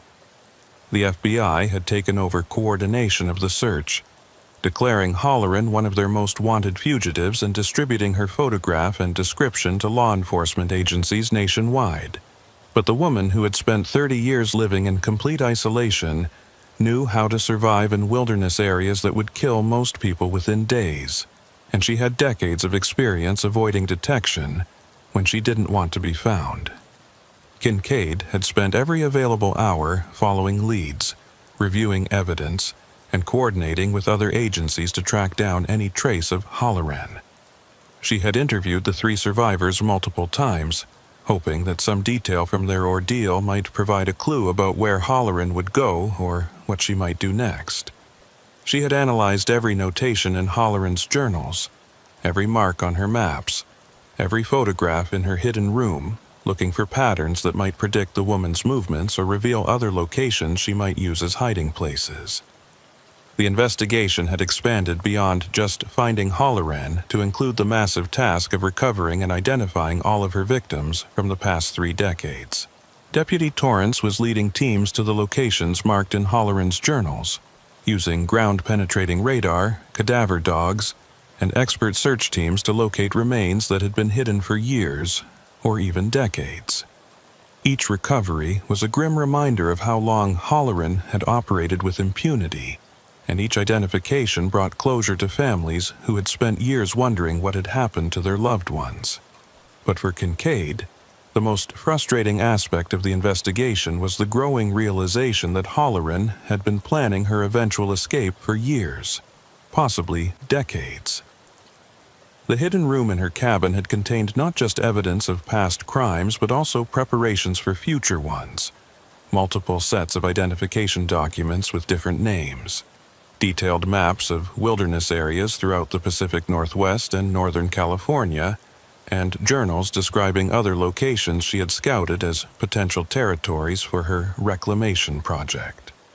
The woman had clearly anticipated that she might someday need to relocate her operations, and she had prepared accordingly. On a gray morning, 4 weeks after the cave rescue, Kincaid received a call that would reignite the investigation and provide the first real lead on Halloran's whereabouts since her disappearance.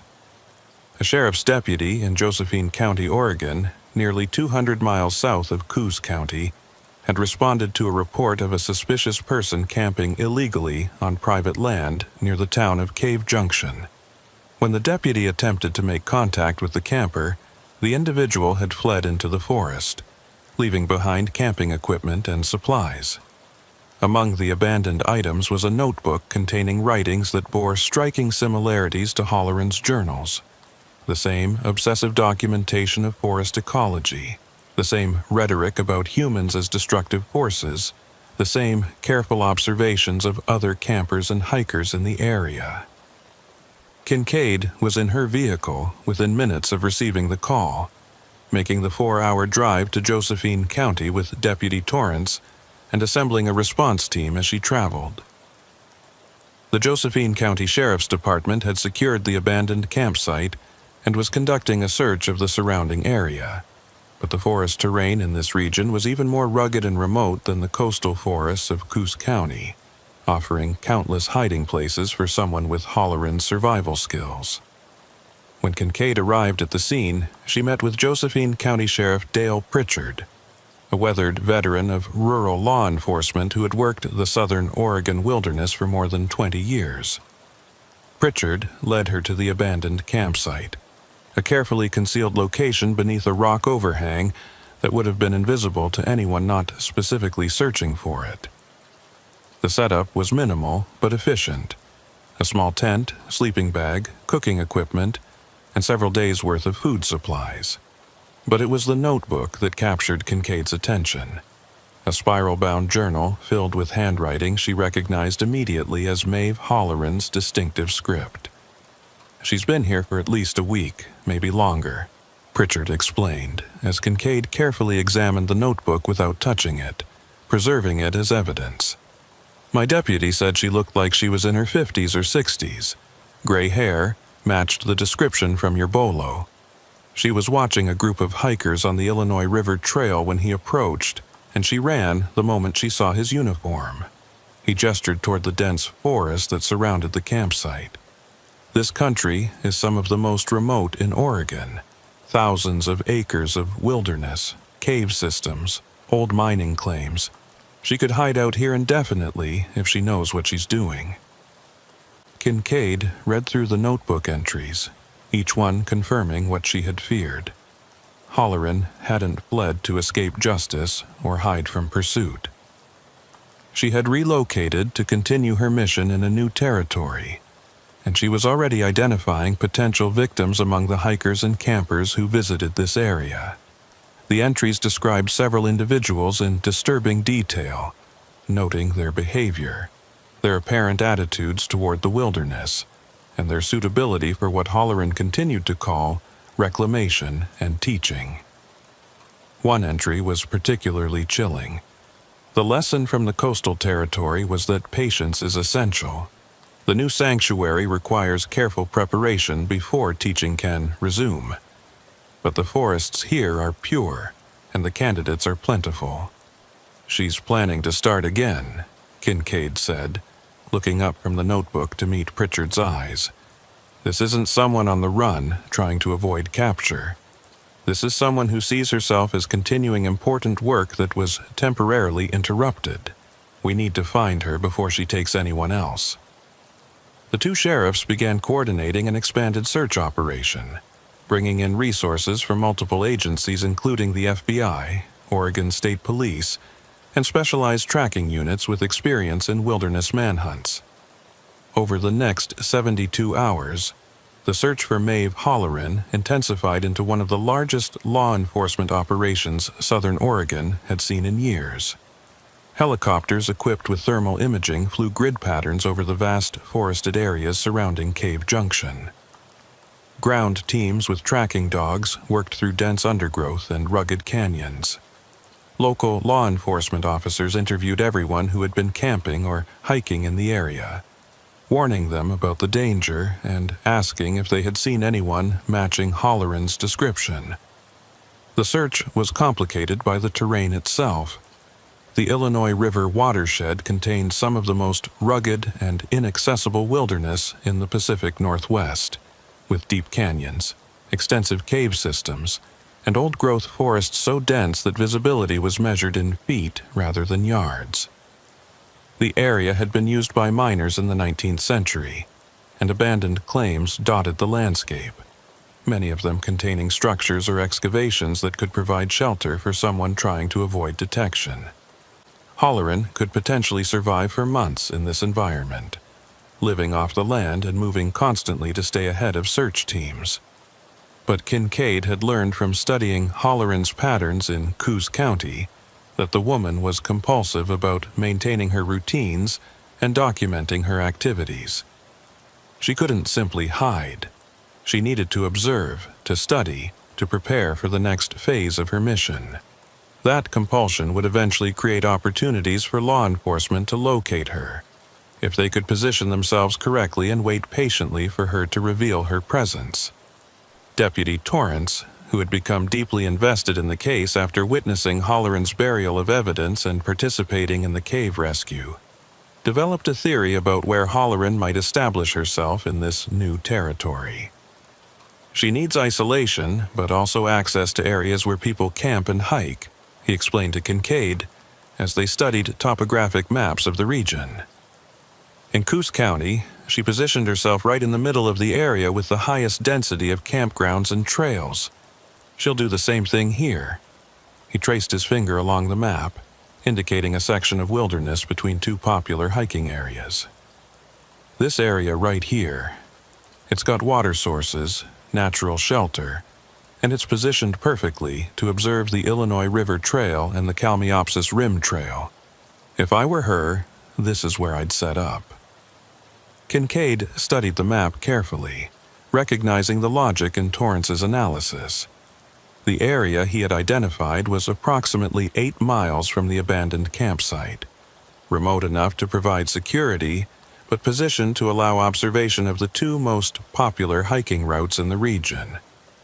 She made the decision to focus resources on that area, positioning surveillance teams at strategic points and establishing a command post that would allow them to coordinate a rapid response if Holleran was spotted. The breakthrough came on the 5th day of the search, when a Forest Service ranger conducting a routine patrol in the area Torrance had identified noticed something unusual: fresh boot prints on a little-used trail that led deeper into the wilderness. The prints were recent, probably made within the past 24 hours, and they showed a distinctive wear pattern that matched boots recovered from Holleran's cabin in Coos County. The ranger immediately reported the finding, and Kincaid mobilized tracking teams to follow the trail while maintaining enough distance to avoid alerting Holleran to their presence. The tracks led through increasingly difficult terrain, following game trails and creek beds in a way that suggested intimate knowledge of the area and a deliberate attempt to confuse pursuers. Whoever had made these tracks knew they might be followed and was taking precautions to make tracking difficult. But Holleran's compulsive nature worked against her. The tracks eventually led to another carefully concealed campsite, this one positioned beneath a rock ledge with a clear view of both the Illinois River Trail below and the surrounding forest. The campsite was occupied when the tracking team located it. and through careful observation from a concealed position nearly 200 yards away, they confirmed that the person at the site matched Maeve Holloran's description. She appeared to be engaged in her familiar routine of documenting observations in a notebook, occasionally using binoculars to watch the distant trail where hikers passed, unaware of the predator observing them from the forest. Kincaid received the report with a mixture of relief and grim determination. After more than a month of searching, they had finally located Holloran, and now came the most dangerous part of the operation, taking her into custody without anyone getting hurt and without giving her another opportunity to escape into the wilderness. She assembled a tactical team that included deputies from both Coos and Josephine counties, Oregon State Police tactical officers, and FBI agents with experience in high-risk apprehensions. The team would approach from multiple directions simultaneously, using the terrain to maintain concealment until they were close enough to prevent escape.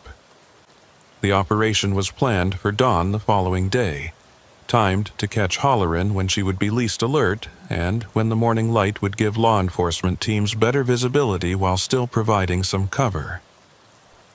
Kincaid spent the night reviewing every detail of the plan, knowing that Holloran had proven herself capable of extraordinary awareness and quick thinking in dangerous situations. This would be their only opportunity. If Holloran escaped again, she might disappear so completely that they would never find her. As the first gray light of dawn began to filter through the forest canopy, tactical teams moved into position around Holloran's campsite, approaching with painstaking stealth through terrain that seemed designed to betray any movement with sound or disturbed vegetation. Each team member understood the stakes. They were hunting someone who had killed nearly 30 people over 3 decades, someone who knew these forests intimately and who would not surrender easily if she realized she was cornered. Kincaid positioned herself with the team approaching from the south, the direction that would allow them to cut off escape routes toward deeper wilderness. Through the undergrowth, she could see the rock ledge where Holloran had established her camp, and she could make out the shape of someone moving near the small tent that had been erected in the sheltered space. The teams moved closer, maintaining communications through silent hand signals, and staying low to avoid being silhouetted against the gradually brightening sky. When the teams were in position, approximately 50 yards from the campsite, and arranged to cover all possible escape routes, Kincaid gave the signal to move in. Tactical officers rose from concealment and advanced rapidly toward the camp, weapons raised and voices announcing law enforcement presence. For a moment, Holloran seemed frozen by surprise, standing near her tent with a notebook in her hands and an expression of shock on her face. Then, with the speed of someone much younger than her apparent age, she dropped the notebook and bolted toward the one gap in the perimeter that appeared to offer escape, a narrow path between 2 large boulders that led down a steep slope toward the river canyon below. Deputy Torrance, positioned exactly where Kincaid had placed him based on her prediction of Holloran's most likely escape route, stepped into the gap with his weapon drawn. "Stop right there, Holloran," he commanded. "There's nowhere to go. You're surrounded." For a moment, Holloran hesitated. Her body coiled as if preparing to fight or try to push past Torrance despite the obvious futility. Kincaid saw the calculation in the woman's eyes, the rapid assessment of options and consequences that came from decades of surviving in hostile environments.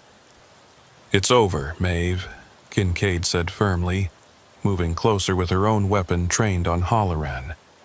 "We found your journals. We found your victims. We know everything you've done for the past 30 years. You can either come with us peacefully, or we can do this the hard way. But either way, you're not going free." The words hung in the morning air, and for several long seconds the outcome remained uncertain. Holloran stood poised between fight and flight, her weathered face showing no emotion, but her body language radiating tension and barely controlled violence. Then, slowly, Holloran raised her hands in surrender, though the expression on her face was not one of defeat, but rather of contemptuous defiance. "You think this is over?" she said quietly. her voice carrying clearly in the silence of the forest. "You think arresting me solves anything? The forests are still being destroyed by people who don't understand or respect them. My work will continue whether I'm here to do it or not." The statement sent a chill through Kincaid, not just because of the implicit threat, but because of the absolute conviction with which Halloran spoke, as if her ideology was so obviously correct that any reasonable person would understand and agree with it. Halloran was taken into custody without further resistance, handcuffed and searched for weapons before being escorted back through the forest to waiting vehicles. The search of her new campsite revealed another collection of journals and notebooks, more detailed observations of potential victims, and most disturbingly, a partially completed map showing locations in Northern California and Southern Washington, where Halloran had apparently been planning to expand her reclamation project if her Oregon sanctuaries became compromised. The evidence confirmed what Kincaid had suspected. Halloran hadn't been hiding or fleeing. She had been preparing to scale up her operations and establish multiple territories where she could continue killing indefinitely. The drive back to Coos County took most of the day, with Halloran secured in a transport vehicle and surrounded by law enforcement officers who took no chances with the woman who had evaded capture for so long. Kincaid rode in a separate vehicle, feeling the exhaustion of the past month settling into her bones now that the immediate crisis was over.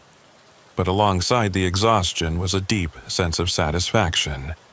They had caught Halloran, prevented her from establishing new killing grounds, and brought some measure of justice to the families of her victims.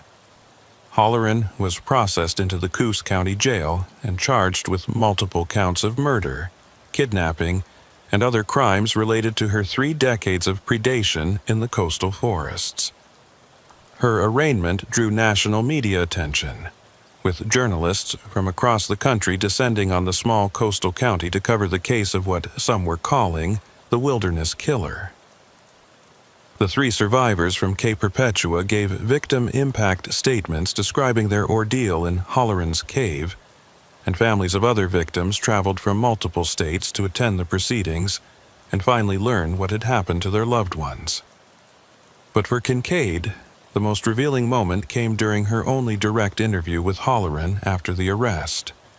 The interview took place in a secure room at the county jail, with Halloran seated across a metal table from Kincaid and displaying the same cold composure she had shown throughout the process. When Kincaid asked her directly why she had killed so many people over such a long period of time, Halloran's answer was delivered without hesitation or apparent remorse. "Because they didn't belong in those forests," Halloran said simply. "They treated the wilderness as their personal playground, with no understanding of the damage they were causing or the privilege they were abusing. Someone had to protect these places from the people who would destroy them through ignorance and carelessness." She paused, and something that might have been satisfaction flickered across her face. "I gave each of them a chance to understand, to learn why their presence was harmful. Most of them failed that test. The forests are better off without them." The absolute conviction in Halloran's voice, the complete absence of any recognition that her actions were criminal or immoral, provided a chilling insight into the psychology of someone who had constructed an entire ideology to justify serial murder. She genuinely believed she had been performing a necessary service, protecting wilderness areas from human contamination. The fact that this required killing dozens of people over 3 decades was, in her mind, simply the price that had to be paid for environmental preservation. Kincaid ended the interview shortly after that exchange, recognizing that there was no point in trying to make Halloran acknowledge the harm she had caused or feel remorse for her victims. The woman was not insane in any legal sense. She understood exactly what she had done and had planned each murder carefully, but she operated from a moral framework so divorced from normal human values that concepts like guilt or compassion simply didn't apply to her decision-making process. In the weeks that followed, as prosecutors built their case and forensic teams continued recovering remains from locations identified in Halloran's journals, Kincaid found herself reflecting on the nature of evil and how it could flourish in the empty spaces of rural America. Halloran hadn't been a monster in appearance or demeanor. She had been an educated, articulate person who could have contributed positively to environmental causes if her passion hadn't been twisted into something homicidal. But somewhere along the way, she had crossed a line that separated legitimate environmental concern from murderous extremism, and she had done it so gradually that she never recognized the transformation herself. The trial, when it eventually took place, was a formality rather than a genuine contest. The evidence against Halloran was overwhelming. Journals documenting her crimes, physical evidence linking her to multiple victims, testimony from survivors, and her own statements acknowledging her actions while insisting they were justified. The jury deliberated for less than 4 hours before returning guilty verdicts on all counts. The judge sentenced Halloran to multiple consecutive life terms without possibility of parole, effectively ensuring she would die in prison. But even as Halloran was led from the courtroom to begin serving her sentence, Kincaid couldn't shake the feeling that this wasn't truly an ending. Halloran had spoken during sentencing, delivering a brief statement in which she expressed no remorse but instead predicted that others would eventually recognize the necessity of her work and continue it. "The wilderness will always need protection from those who would harm it," she had said calmly. "My methods may be condemned, but my purpose was righteous. Others will understand that, even if this court cannot." The statement haunted Kincaid in the weeks after the trial concluded, not because she believed Halloran would inspire copycat killers, but because it highlighted a disturbing truth about how isolated extremists could rationalize horrific actions as virtuous behavior. Halloran had spent 30 years killing people while genuinely believing she was making the world better, protecting something precious from destruction. That combination of conviction and delusion was perhaps more frightening than simple evil, because it suggested that anyone with strong enough beliefs and sufficient isolation could potentially travel down a similar path. As spring returned to the Oregon coast, and the forests once again filled with hikers and campers enjoying the spectacular beauty of the region, Sheriff Arden Kincaid continued her patrols of the coastal areas, now seeing them through the lens of what she had learned during the investigation. The same wilderness that offered peace and renewal to visitors had also provided perfect cover for decades of murder. The isolation that made these forests so appealing for those seeking escape from civilization had also allowed a killer to operate with impunity, taking victims who disappeared into the landscape as completely as if they had never existed. The case was closed, the killer imprisoned, and justice served in the eyes of the law. But for Kincaid, some questions remained unanswered and perhaps unanswerable. How many people had passed Halloran on the trails over the years, never knowing they were in the presence of a serial killer? How many potential victims had unknowingly avoided selection by behaving in ways that met Halloran's twisted criteria for respecting the wilderness? And, most disturbingly, were there others like Halloran living in isolated areas throughout the country, developing their own ideological justifications for violence while law enforcement remained unaware of their existence? These questions had no satisfying answers, and Kincaid knew they would remain with her for the rest of her career. But she also knew that she had done everything possible to stop Halloran and prevent future victims from suffering the same fate as those who had died in the coastal forests. The wilderness remained beautiful and dangerous, appealing and deadly, exactly as it had always been. And somewhere in the maximum security prison where Maeve Halloran would spend the rest of her life, the woman who called herself a protector of forests sat in a concrete cell, still convinced that her murders had been necessary and justified, still believing that the wilderness was better off because of what she had done. 6 months after Maeve Halloran's conviction and sentencing, Sheriff Arden Kincaid stood at the edge of the Cape Perpetua overlook, watching fog roll in from the Pacific Ocean and swallow the coastline in its familiar gray embrace. The tourist season was in full swing, with families and hikers crowding the trails and campgrounds that stretched along this beautiful and deadly stretch of Oregon coast. To the visitors enjoying the spectacular scenery, the forests were places of recreation and natural beauty. But Kincaid could no longer look at these woods without seeing the hidden graves, the concealed observation points, and the carefully chosen ambush locations where Halloran had stalked her victims for 3 decades. The recovery of remains from locations identified in Halloran's journals had continued for months after the trial, with forensic teams methodically excavating sites throughout the coastal forests. They had recovered 23 bodies so far, each one representing a life taken and a family forever changed by Halloran's twisted ideology. The identifications had brought closure to some families who had spent years wondering about missing loved ones, but they had also opened old wounds and raised disturbing questions about how so many people could disappear from a relatively small geographic area without anyone recognizing the pattern. Deputy Torrance approached from the parking area, carrying 2 cups of coffee and looking as tired as Kincaid felt. The past months had been exhausting for the entire department, with the Halloran investigation consuming resources and personnel while regular law enforcement duties still needed to be maintained.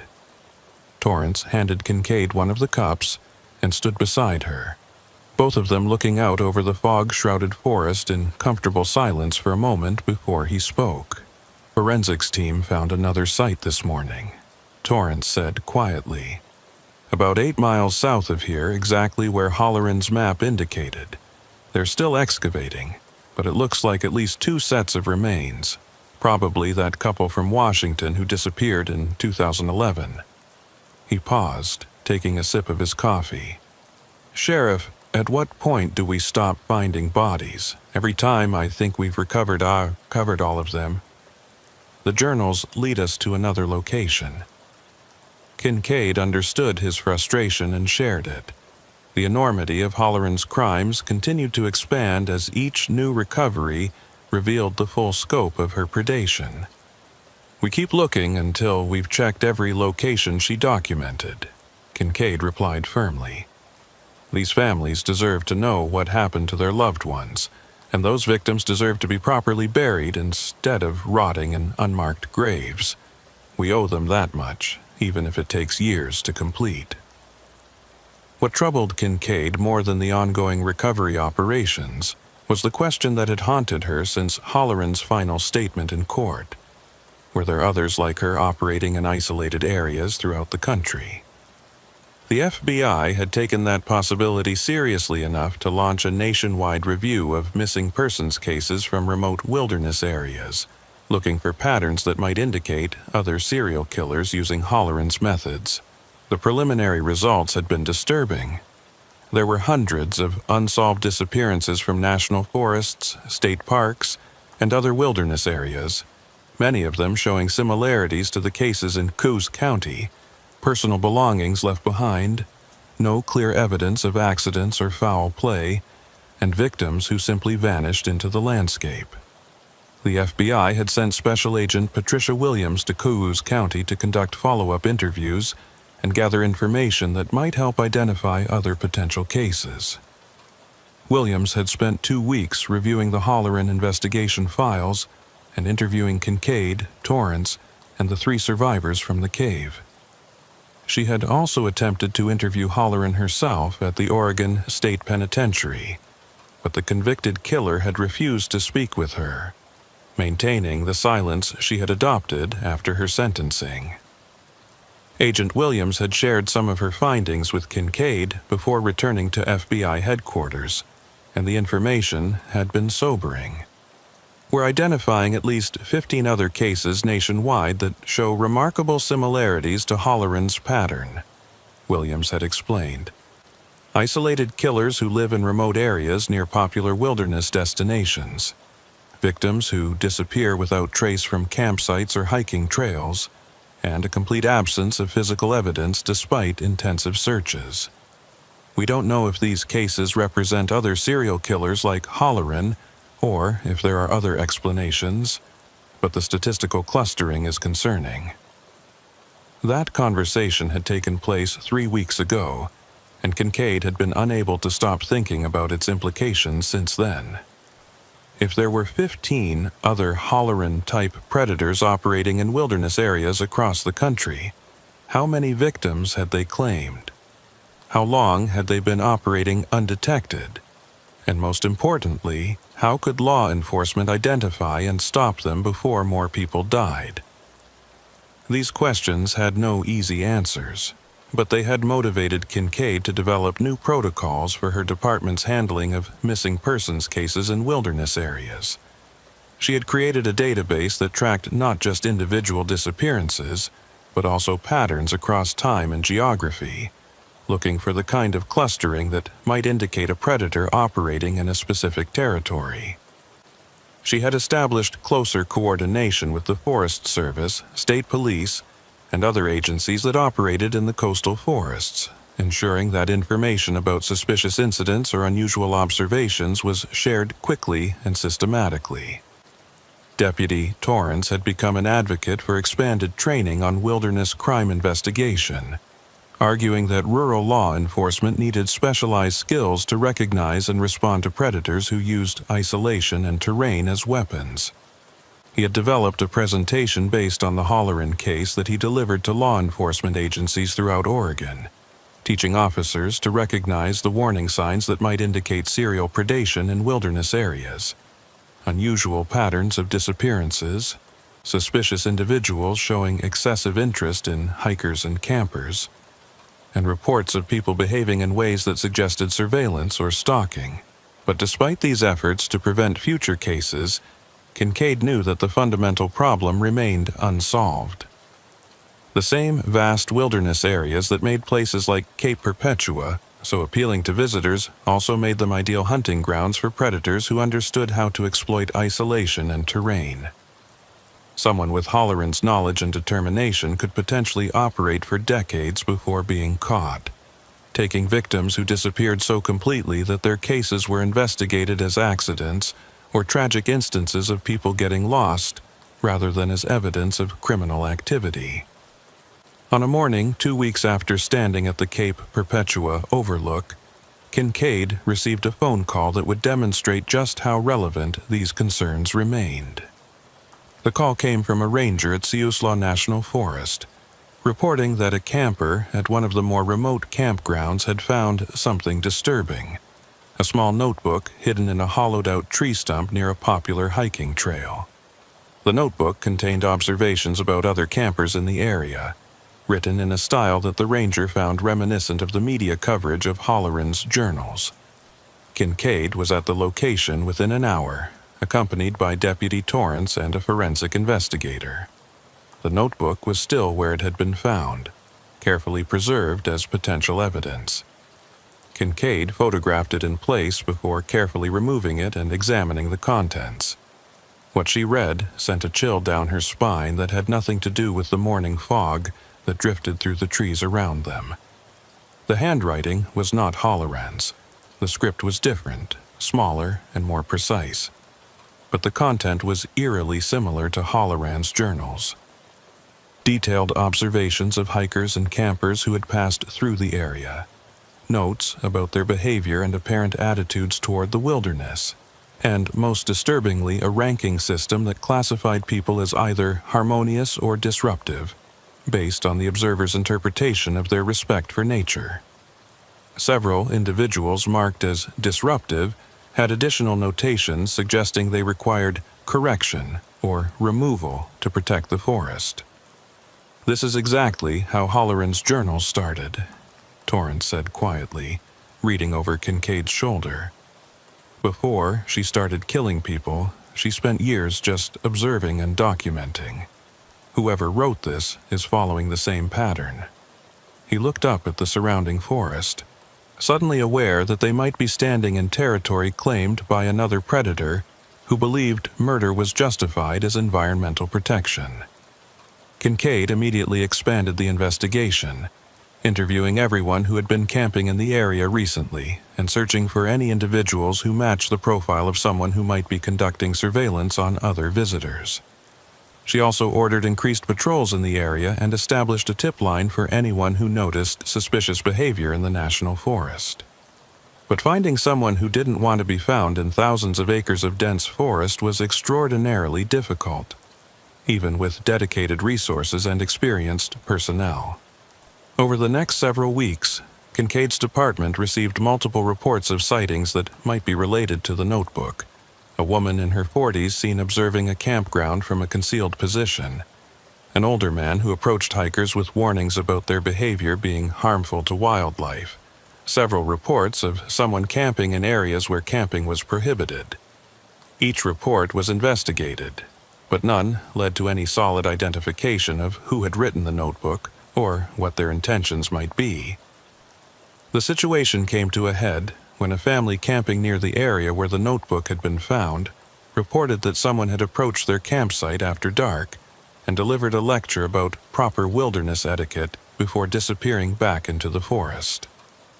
The family had been frightened by the encounter and had left the campground immediately, reporting the incident the next morning. The description they provided of their nighttime visitor was vague. Someone wearing dark clothing with their face partially obscured, speaking in a calm but intense voice about the sacred nature of the forest and the responsibility of visitors to minimize their impact. Kincaid recognized the pattern immediately. This was how Halloran had operated before escalating to violence, approaching campers with warnings and lectures that became increasingly threatening over time. The person behind the notebook and the nighttime visit was following the same trajectory, and if they weren't stopped soon, they would likely progress to actual violence, just as Halloran had done. The investigation intensified, with undercover officers posing as campers in the area and surveillance teams positioned at strategic locations throughout the forest. Kincaid also reached out to Agent Williams at the FBI, requesting assistance and sharing information about this potential new case. Williams responded immediately, sending a team of behavioral analysts who reviewed the notebook and provided a profile of the likely author, someone with significant wilderness experience, strong environmental convictions, social isolation, and a developing ideology that justified violence against those perceived as threats to nature. The profile matched Halloran so closely that it reinforced Kincaid's worst fears. There were indeed others out there who shared Halloran's twisted worldview and who might be following her path toward serial murder.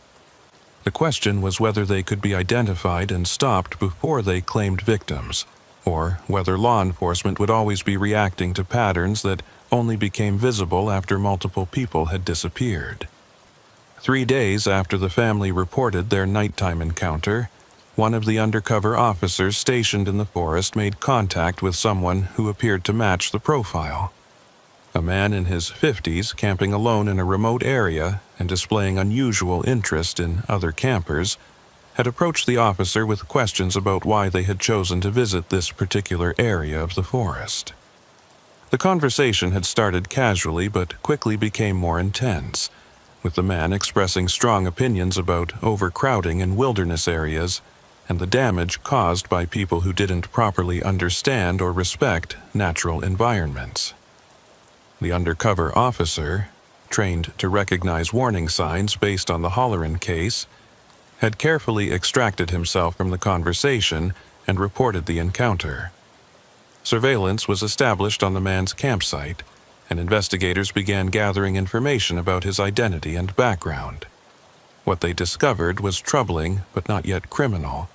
The man was named Gerald Finch, a retired biology teacher who had been living nomadically for the past 3 years, camping in various wilderness areas throughout Oregon and Northern California. He had no criminal record, but rangers at several locations remembered him as someone who frequently confronted other visitors about their behavior. Kincaid faced a difficult decision. Finch hadn't actually committed any crimes. Observing other campers wasn't illegal, and even the notebook entries, while disturbing, didn't constitute evidence of criminal intent.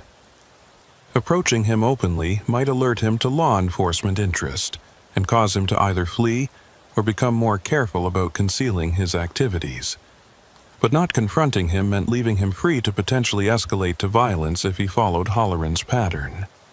After consulting with prosecutors and the FBI, Kincaid made the decision to conduct a welfare check on Finch, using the pretense of ensuring he had proper permits for his extended camping stay. The contact would allow them to interview him, assess his mental state, and make clear that law enforcement was aware of his presence in the area. It was a calculated risk, but one that seemed justified given the potential danger if Finch was indeed developing into another Holloran.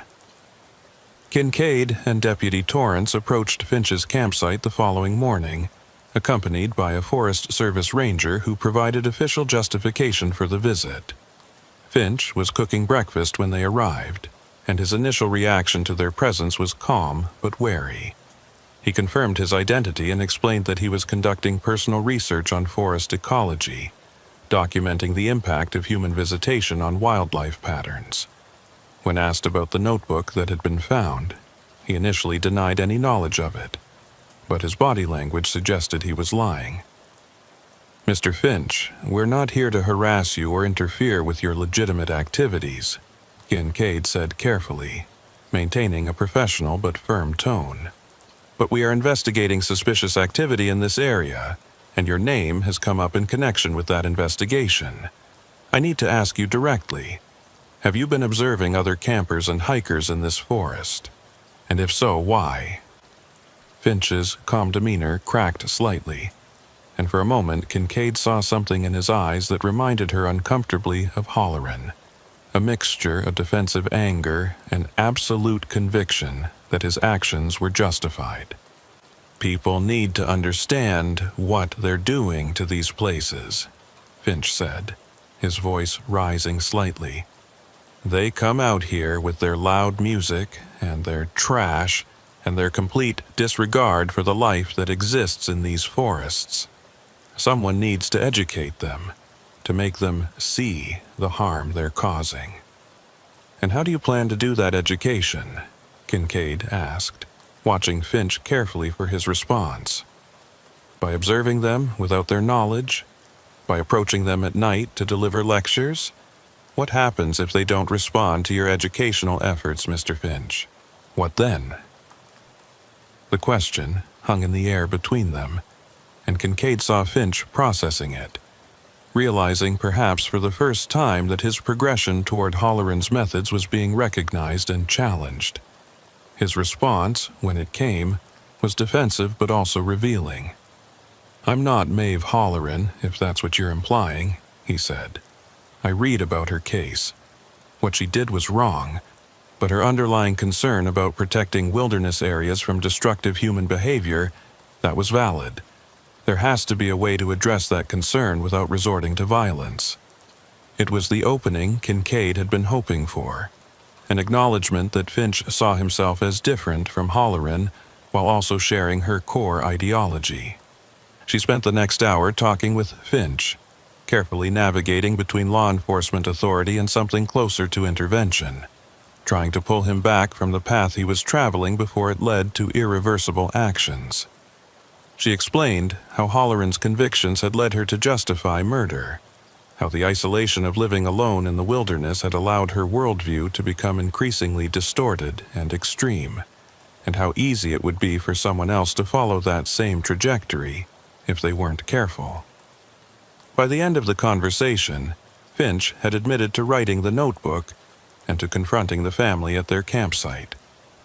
He insisted he had never intended to harm anyone, and was genuinely shocked when Kincaid explained how his actions appeared from a law enforcement perspective, as the early stages of behavior that could escalate to violence. She arranged for Finch to speak with a counselor who specialized in working with people whose environmental concerns had become obsessive, and she made clear that continued surveillance would be maintained on his activities in the region. The encounter with Gerald Finch represented neither a complete success nor a failure. Kincaid had potentially prevented someone from following Holloran's path to serial murder, But she had also learned just how many people might be out there with similar ideologies and similar potential for violence. The Halloran case hadn't been an isolated aberration. It was an example of how extreme environmental ideology combined with isolation and mental instability could create killers who operated for decades before being caught. In the months that followed, Cascade continued to balance her regular duties as sheriff with the expanded mission of identifying and monitoring potential threats in the coastal wilderness areas of Coos County. The Halloran case had fundamentally changed how she viewed her jurisdiction, transforming the beautiful forests and dramatic coastline from scenic backgrounds to potential hunting grounds that required constant vigilance. Deputy Torrance had taken on a leadership role in developing the department's Wilderness Crime Prevention Program, working with other agencies to create a network of information sharing and coordinated response that might prevent future predators from operating undetected. The program was still evolving, still learning from the mistakes that had allowed Halloran to kill for 30 years. But it represented progress toward addressing a problem that most law enforcement agencies had never even recognized existed. The 3 survivors from Halloran's cave had recovered physically from their ordeal, though the psychological scars would take much longer to heal. They had each given extensive interviews to law enforcement and mental health professionals, providing insights into Halloran's methods and mindset that helped inform prevention efforts. One of them had become an advocate for wilderness safety education, speaking to hiking and camping groups about situational awareness and the importance of reporting suspicious behavior to authorities. For Sheriff Arden Cascade, the case remained a defining experience of her career, a reminder of both the capabilities and limitations of rural law enforcement. They had eventually caught Halloran and brought her to justice, but only after she had killed nearly 30 people over 3 decades. That delay represented a failure of the systems that should have recognized the pattern earlier, should have connected the dots between isolated incidents, should have questioned why so many people were disappearing from one relatively small area of coastline. On a foggy morning, 1 year after Halloran's arrest, Cascade returned to the cave where the 3 survivors had been rescued, now sealed, and marked with a memorial plaque honoring all of Halloran's victims. She stood at the entrance, looking out over the coastal forest that stretched in all directions, and reflected on what the case had taught her about the nature of evil and the challenges of protecting people in vast, empty spaces. Evil didn't always announce itself with obvious violence or dramatic confrontation. Sometimes it grew slowly in isolation, feeding on ideology and justification until it became so normalized to the person harboring it that murder seemed not just acceptable but necessary. Maeve Halloran had spent 30 years killing people while believing she was performing a noble service, protecting something precious from those who would harm it. The tragedy was that her underlying concern, the need to protect wilderness areas from damage, was legitimate. What had gone wrong was her complete loss of perspective on the value of human life compared to environmental preservation. As Cascade walked back through the forest toward her patrol vehicle, she passed hikers on the trail, families enjoying the natural beauty of the Oregon coast, children laughing and exploring with the joy of discovery. This was what the forests were meant to be, places where people could connect with nature, find peace, and create memories.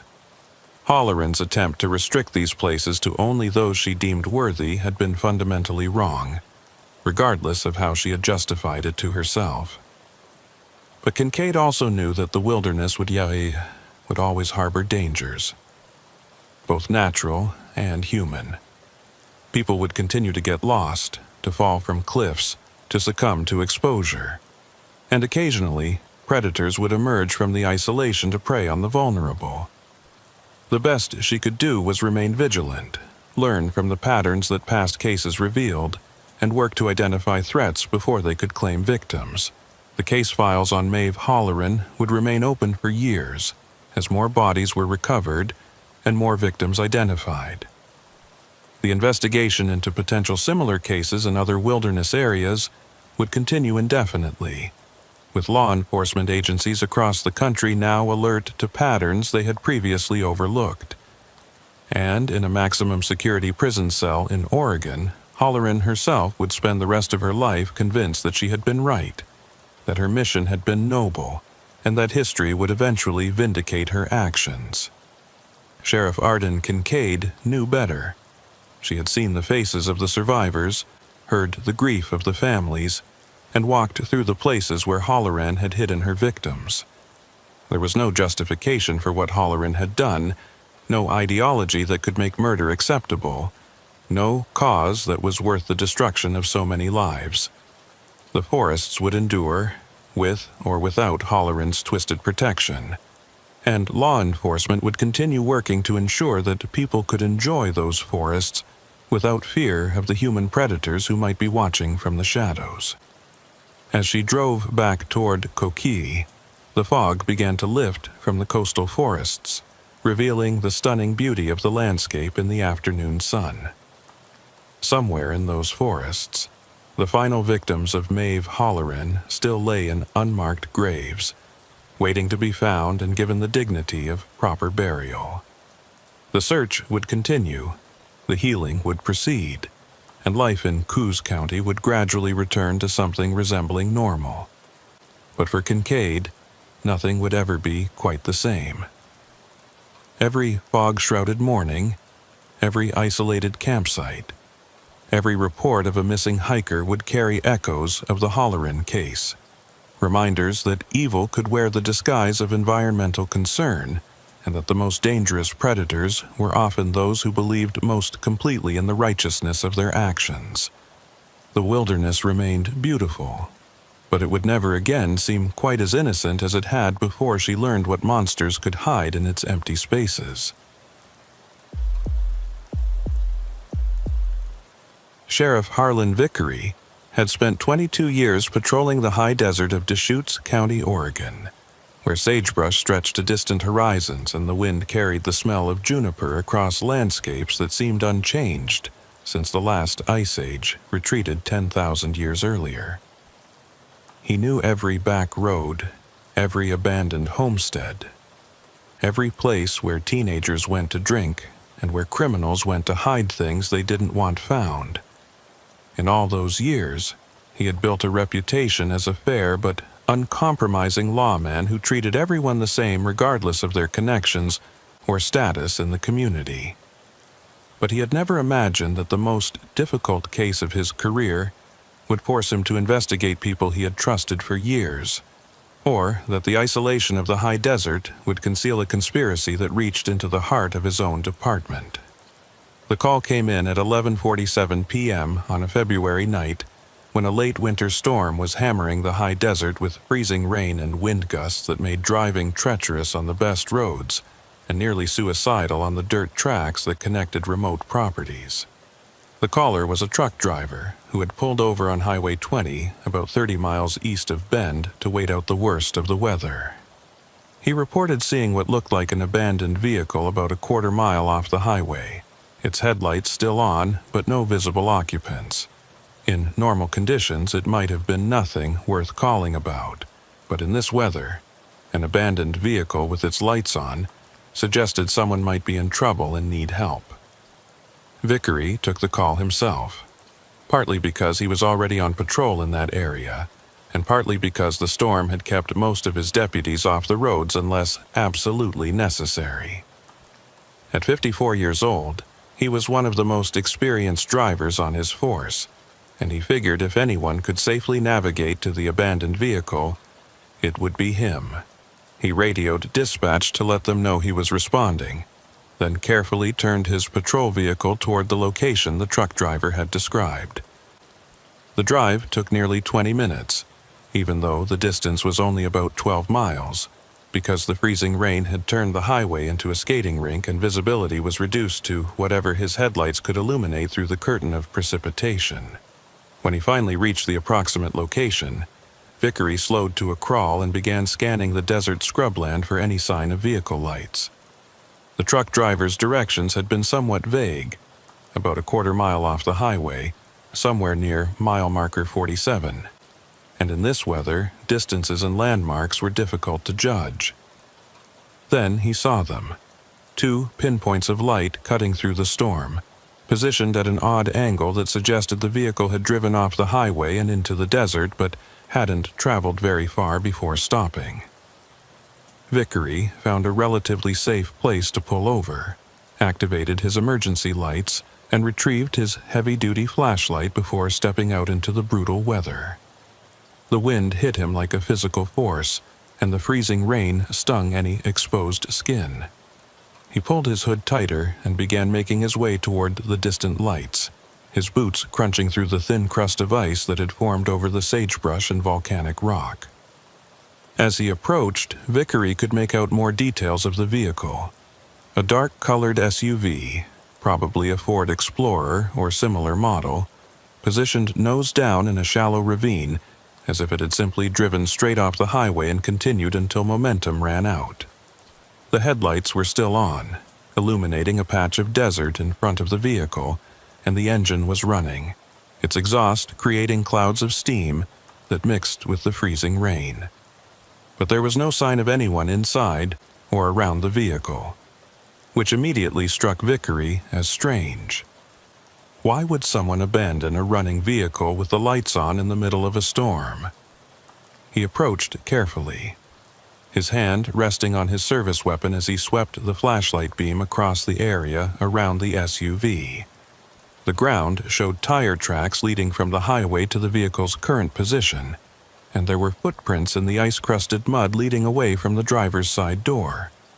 But the prints were already being obscured by the continuing storm, and Vickery couldn't determine how many people had been in the vehicle or where they might have gone. The driver's side door was unlocked, and Vickery opened it carefully, noting that the interior light came on and the vehicle appeared to be in good mechanical condition. The keys were still in the ignition, which was unusual but not unprecedented in situations where someone had fled a vehicle quickly. What was more concerning was what Vickery saw on the seats and dashboard. This wasn't an abandoned civilian vehicle. It was an unmarked law enforcement vehicle, and the equipment visible inside included a police radio, a laptop computer mounted on a stand, and a shotgun secured in a rack between the front seats. Vickery felt his pulse quicken as he processed this discovery. An unmarked police vehicle abandoned in the desert during a storm could mean an officer was in trouble, possibly injured and needing help. He immediately radioed dispatch, reporting his findings and requesting backup along with search and rescue resources. But even as he made that call, something about the scene bothered him. The vehicle was positioned deliberately rather than crashed. It had been driven into the ravine under control, not as a result of an accident, and there were no signs of struggle or violence inside the vehicle. Just the normal clutter of someone who spent a lot of time working from their car. While waiting for backup to arrive, Vickery conducted a more thorough examination of the vehicle, photographing everything with his phone and taking careful notes. The license plate check confirmed what he had suspected. This was a vehicle assigned to the Deschutes County Sheriff's Department, specifically designated as an undercover unit used for narcotics investigations. According to the records, it should have been checked out to Detective Ryan Holbrook, one of Vickery's senior investigators who specialized in drug cases. But Holbrook hadn't reported any problems, hadn't called for backup, and hadn't responded to multiple attempts to reach him on his radio or cell phone. Vickery's concern deepened into something approaching dread as he considered the implications. An experienced detective doesn't simply abandon his vehicle in the middle of nowhere during a storm without a very good reason. Either Holbrook was injured and unable to communicate, or something had happened that forced him to leave the vehicle quickly and without taking the time to call for help. The search of the vehicle's interior revealed several items that added to the puzzle without solving it. In the center console, Vickery found a small notebook containing what appeared to be surveillance notes, dates, times, locations, and descriptions of individuals and vehicles.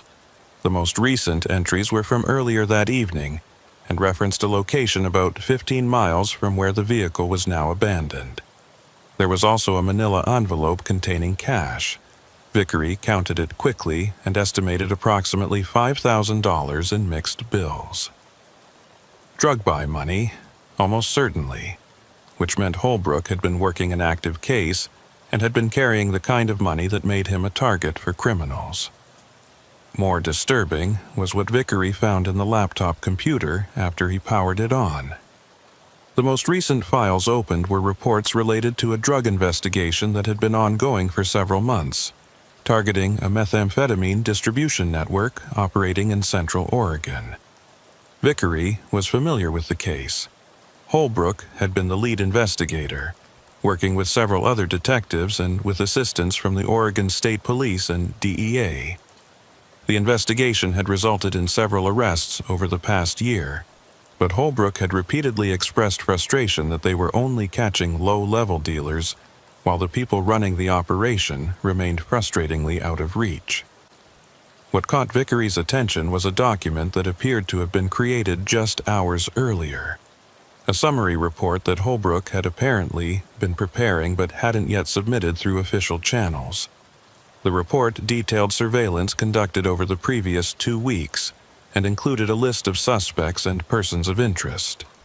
Several names on the list were familiar to Vickery as people who had already been arrested and were awaiting trial. But 3 names near the bottom of the list made his blood run cold. Deputy Marcus Ashford, Dispatch Supervisor Linda Brennan, and Evidence Technician Thomas Keller, all employees of the Deschutes County Sheriff's Department. Vickery read the report carefully, his mind racing to process what he was seeing. According to Holbrook's notes, these 3 department employees had been observed meeting with known drug dealers at locations and times that suggested they weren't conducting official law enforcement business. Holbrook had documented vehicle movements, photographed meetings, and even recorded snippets of conversations that suggested the employees were receiving payments in exchange for information about ongoing investigations. The report concluded with Holbrook's assessment that the department had been compromised from within, and that the drug organization they were investigating had been successfully staying ahead of law enforcement because they were receiving advance warning about raids, surveillance operations, and arrest warrants. The implications were staggering. If Holbrook's suspicions were correct, then 3 people Vickery had trusted and worked with for years were actively betraying the department and facilitating drug trafficking in the county. And if Holbrook had discovered this conspiracy, then his disappearance tonight might not be coincidental. He might have been silenced by people who had everything to lose if his investigation became public. Backup units began arriving within 30 minutes, their emergency lights creating a surreal light show in the continuing storm. Vickery briefed the responding deputies on what he had found, but was careful about what information he shared, suddenly aware that he couldn't completely trust anyone in the department until he knew the full scope of the conspiracy Holbrook had been investigating. He ordered the vehicle secured as a crime scene and organized a search pattern to look for any sign of a Holbrook in the surrounding area. The search continued through the night and into the following morning, hampered by the storm and the vast emptiness of the high desert.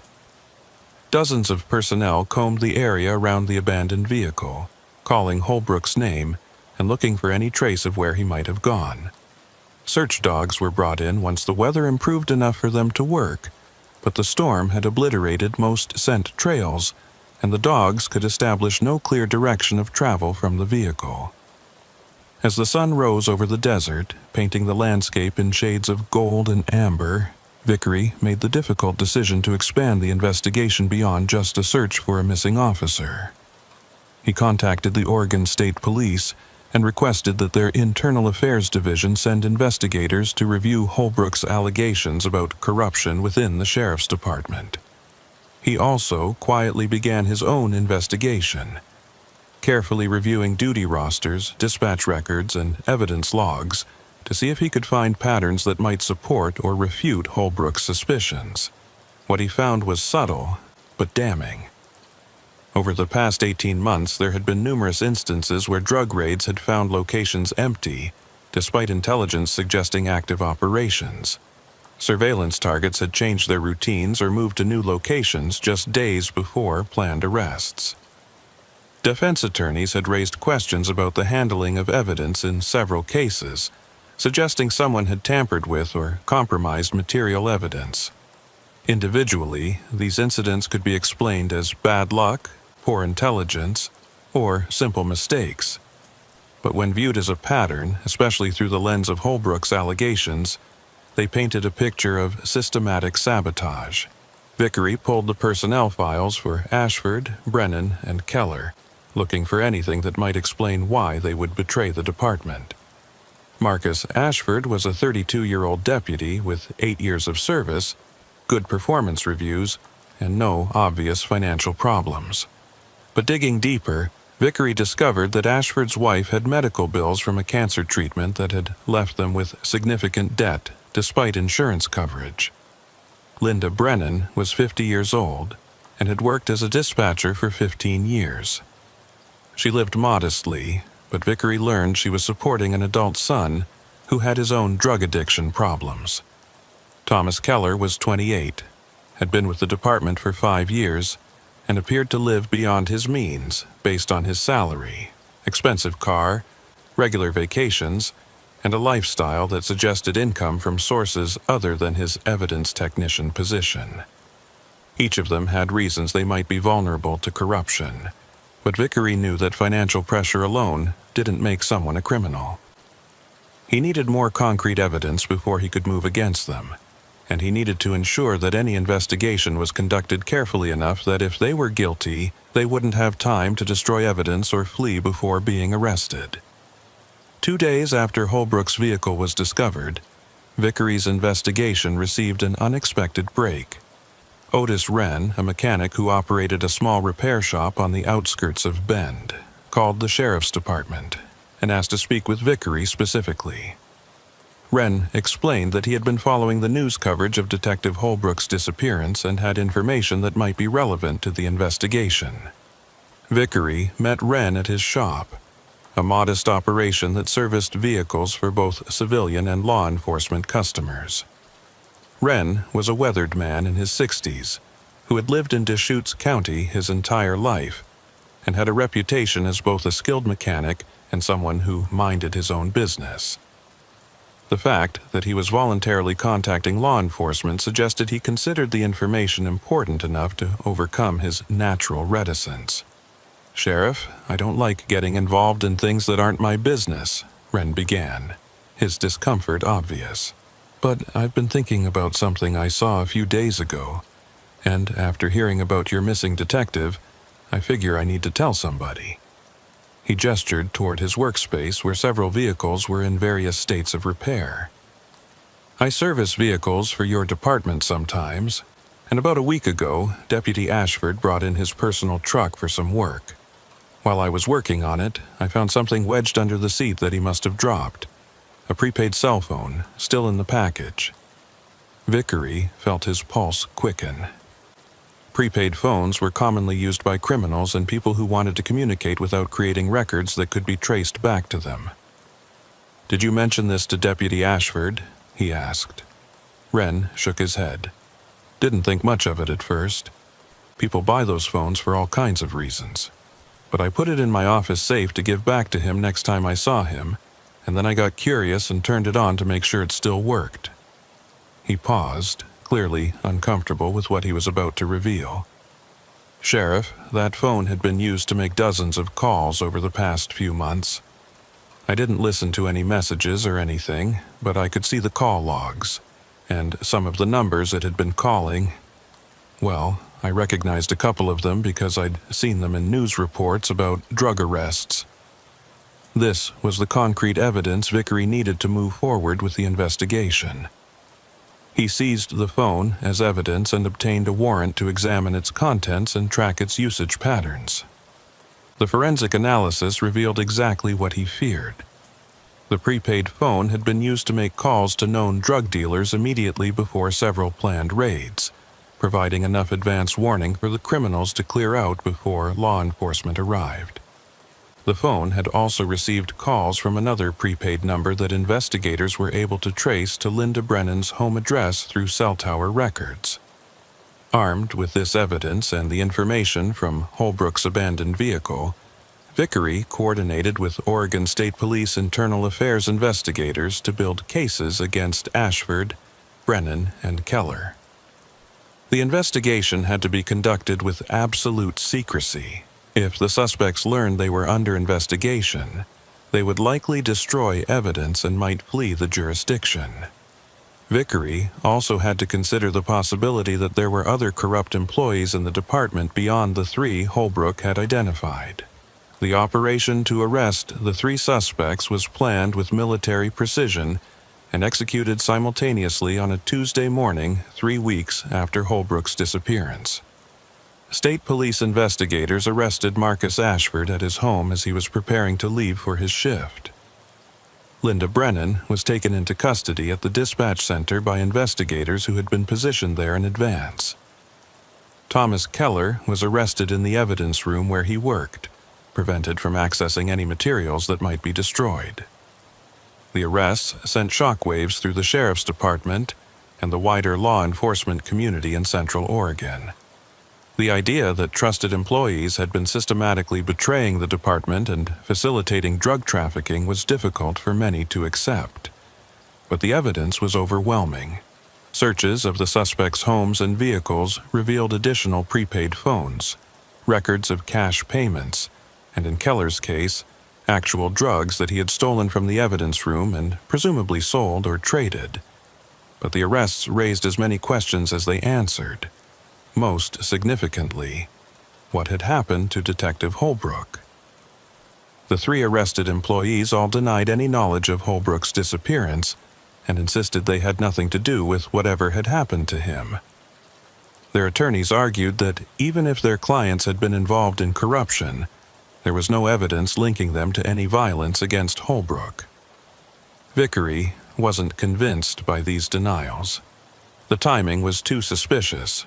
Holbrook had been investigating the corruption and had documented evidence against the three employees.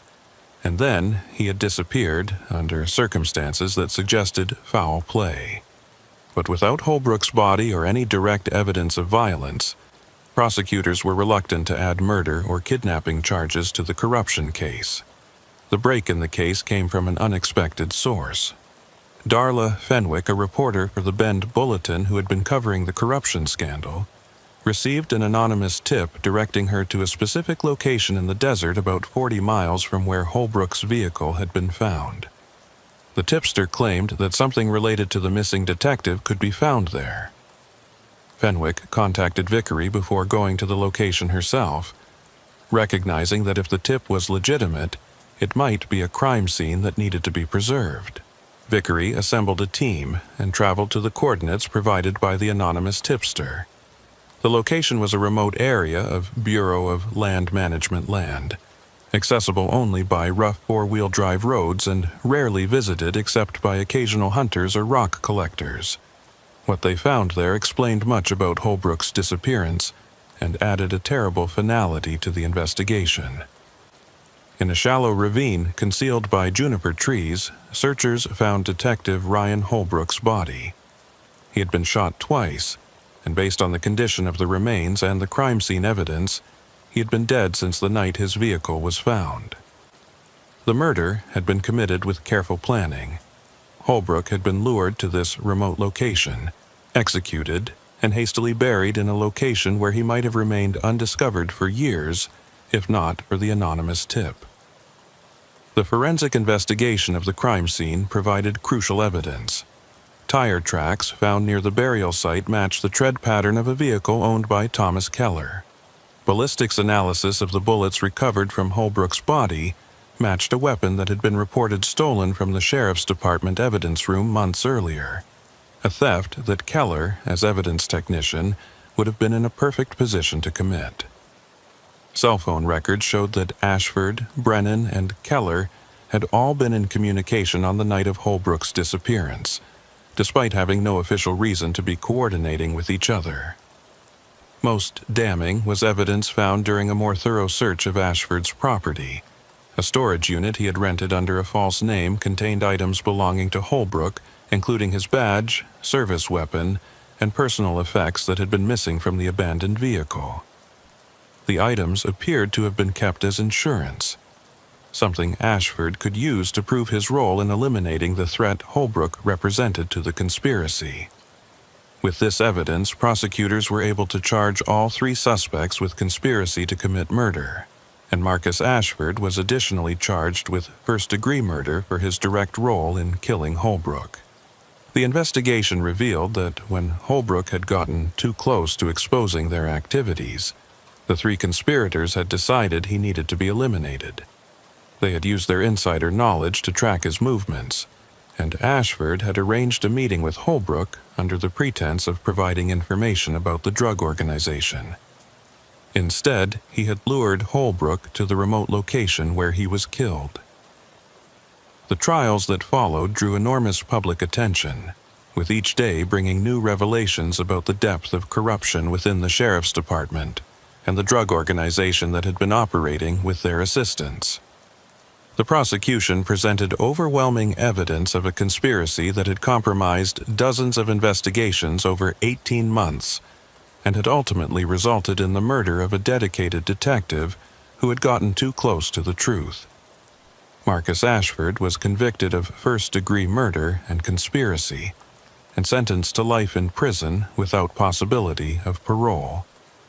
Linda Brennan and Thomas Keller were convicted of conspiracy to commit murder, corruption, and numerous other charges related to their betrayal of the department. They each received sentences of 30 years in prison. For Sheriff Harlan Vickery, the case represented both a professional success in bringing the conspirators to justice and a personal failure in not recognizing the corruption within his own department sooner. He had trusted these employees, had worked alongside them for years, and had never suspected that they were capable of such betrayal. The fact that Detective Holbrook had died while investigating corruption that Vickery himself should have detected was a burden that would weigh on him for the rest of his career.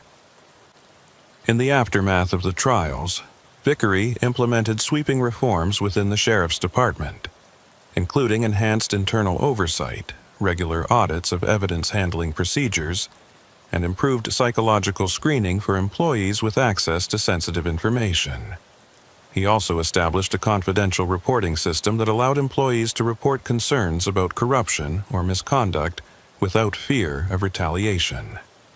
The anonymous tipster who had directed reporter Darla Fenwick to Holbrook's burial site was never identified.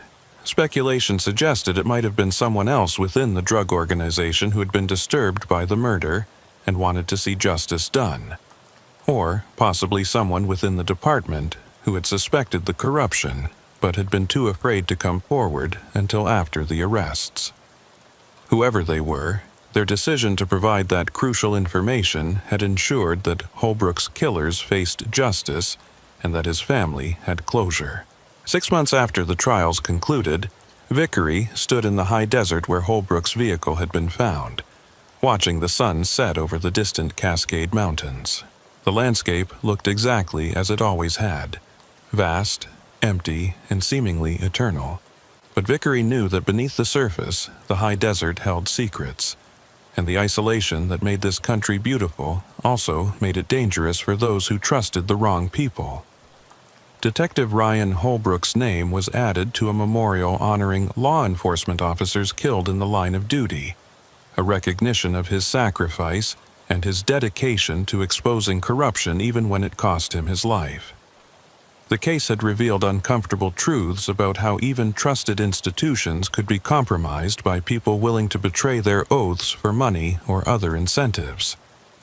For the residents of Deschutes County, the scandal was a reminder that corruption could exist anywhere, even in the departments tasked with protecting them. But it was also a demonstration that when corruption was exposed, the justice system could hold the guilty accountable regardless of their positions or connections. As Vickery drove back toward Bend that evening, passing through the desert landscape he had patrolled for more than 2 decades, He reflected on what the case had taught him about trust, betrayal, and the price of vigilance. Evil didn't always come from outside the community or from obvious criminals. Sometimes it grew from within, fed by financial pressure, moral weakness, or simply the gradual erosion of principles that happened when people convinced themselves that small compromises wouldn't matter. The high desert would continue to attract those seeking isolation, those running from something, and those hiding secrets they hoped would never be discovered.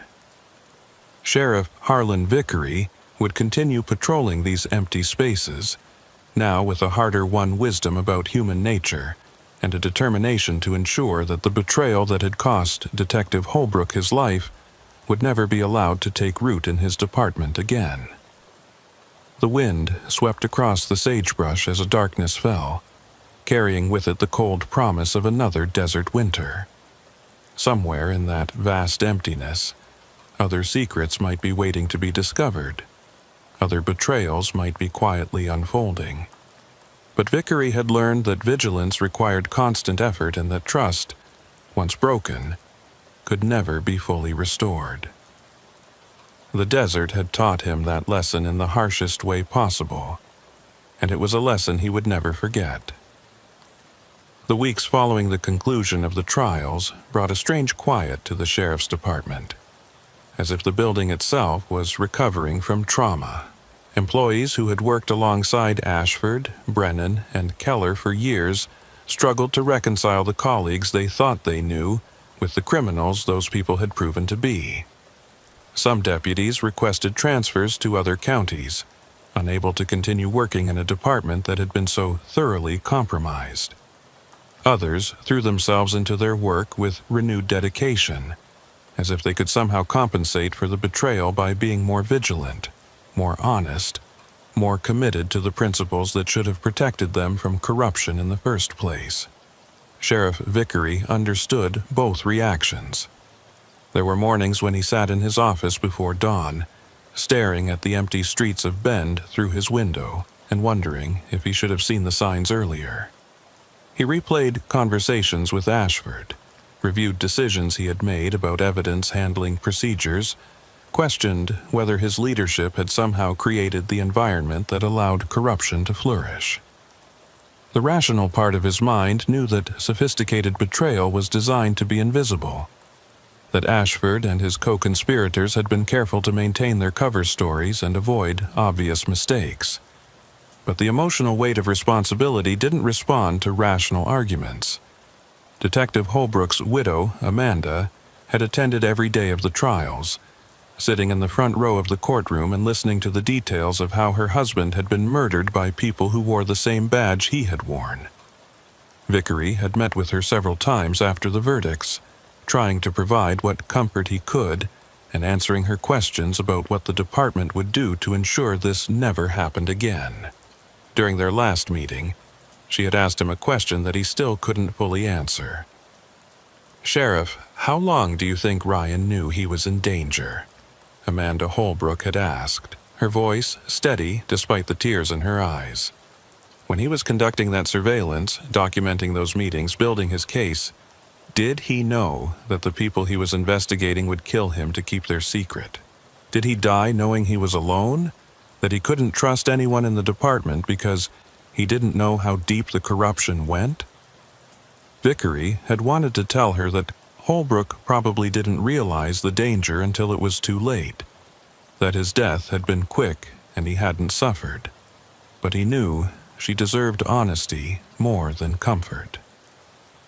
"I think Ryan knew he was taking a risk," he had said carefully. The fact that he documented everything so thoroughly, that he kept backup copies of his investigation files in multiple locations, that suggests he understood the danger. But I also think he believed that exposing the truth was worth the risk. He died doing what law enforcement officers are supposed to do, which is protect the integrity of the justice system even when it costs them personally. The answer hadn't satisfied Amanda Holbrook, and it hadn't satisfied Vickery either.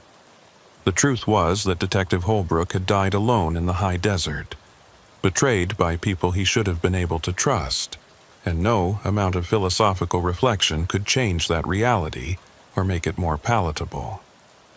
The reforms Vickery implemented in the aftermath were comprehensive, and sometimes met with resistance from employees who felt they were being punished for the actions of a few corrupt individuals. Random drug testing for all personnel with access to evidence or confidential information. Mandatory psychological evaluations conducted by outside professionals rather than department staff. A civilian oversight board with real authority to investigate complaints and review department operations. Body cameras for all deputies during all interactions with the public. Financial disclosure requirements for anyone working in sensitive positions. Some of the reforms were expensive, requiring budget increases that meant other programs had to be cut or delayed. Some created friction with the deputies union, which argued that the new policies treated all employees as if they were potential criminals. But Vickery pushed forward with all of them, knowing that the only way to restore public trust in the department was to demonstrate that corruption would never again be allowed to take root. 3 months after the trials, Vickery received a letter that would provide some context for the anonymous tip that had led to the discovery of Holbrook's body. The letter had been mailed from Seattle, postmarked 2 weeks earlier, and contained no return address. Inside was a single page of handwritten text, unsigned but clearly from someone with intimate knowledge of the drug organization that Ashford, Brennan, and Keller had been protecting. The letter explained that the tipster had been a mid-level dealer in the methamphetamine distribution network, someone who had benefited from the information provided by the corrupt deputies, but who had been horrified when he learned that Holbrook had been murdered. The writer claimed that murder had never been part of the arrangement, that the corrupt deputies were supposed to provide advance warning about raids and investigations, nothing more. When Ashford had killed Holbrook and then tried to recruit other members of the drug organization to help cover up the crime, several people in the network had realized they were dealing with someone far more dangerous than they had understood. I'm not writing this to make excuses or claim I'm innocent, the letter read in its conclusion. I know what I did was wrong, and I know people got hurt because of the drugs we sold. But killing a cop crosses a line that shouldn't be crossed, and I couldn't live with knowing where Detective Holbrook was buried and not telling someone. I'm getting out of the business and out of Oregon, trying to start over somewhere else. But I wanted you to know that not everyone involved in this was okay with what Ashford did. Some of us still have lines we won't cross. Vickery had the letter analyzed by forensic experts who confirmed that the handwriting matched samples obtained from one of the dealers who had been arrested during the larger investigation, but who had disappeared before trial after posting bail. The FBI was notified and a warrant was issued, but the letter writer was never found. Vickery kept the letter in his office safe, a reminder that even in the criminal world, there were gradations of moral compromise, and that sometimes justice came from unexpected sources. The physical landscape of Deschutes County remained unchanged by the scandal that had rocked its law enforcement community. The high desert continued to stretch toward distant horizons. The juniper trees grew and died according to patterns established millennia ago, and the wind carried the same scents it had always carried. But for Vickery, the meaning of that landscape had been altered. The isolation that had once seemed like a feature of the high desert's beauty now seemed like a vulnerability, a quality that allowed secrets to be hidden and crimes to be concealed. On his patrols through the empty spaces between small communities, Vickery found himself studying the landscape with new awareness. That abandoned homestead where teenagers gathered to drink, had it also been used by drug dealers to store or distribute their product? That rough four-wheel drive road, leading to nowhere in particular, had corrupt deputies used it to meet with their criminal contacts away from observation? The vast emptiness that made the high desert so appealing to those seeking escape from crowded cities also made it perfect for those seeking to escape from accountability. One evening, nearly 6 months after the trials, Vickery drove out to the location where Holbrook's vehicle had been found. The site had been thoroughly processed by forensic teams and had long since been released as a crime scene, but Vickery felt drawn to it, as if standing in the place where the betrayal had become undeniable might help him understand something he was still struggling to process. He parked his patrol vehicle on the highway shoulder and walked out into the desert, following the faint traces of tire tracks that were still visible despite months of wind and weather. The ravine where the SUV had been found looked unremarkable in the fading light, just another shallow depression in the volcanic rock and sagebrush that characterized this landscape. But Vickery could picture the scene as it must have been on that stormy February night.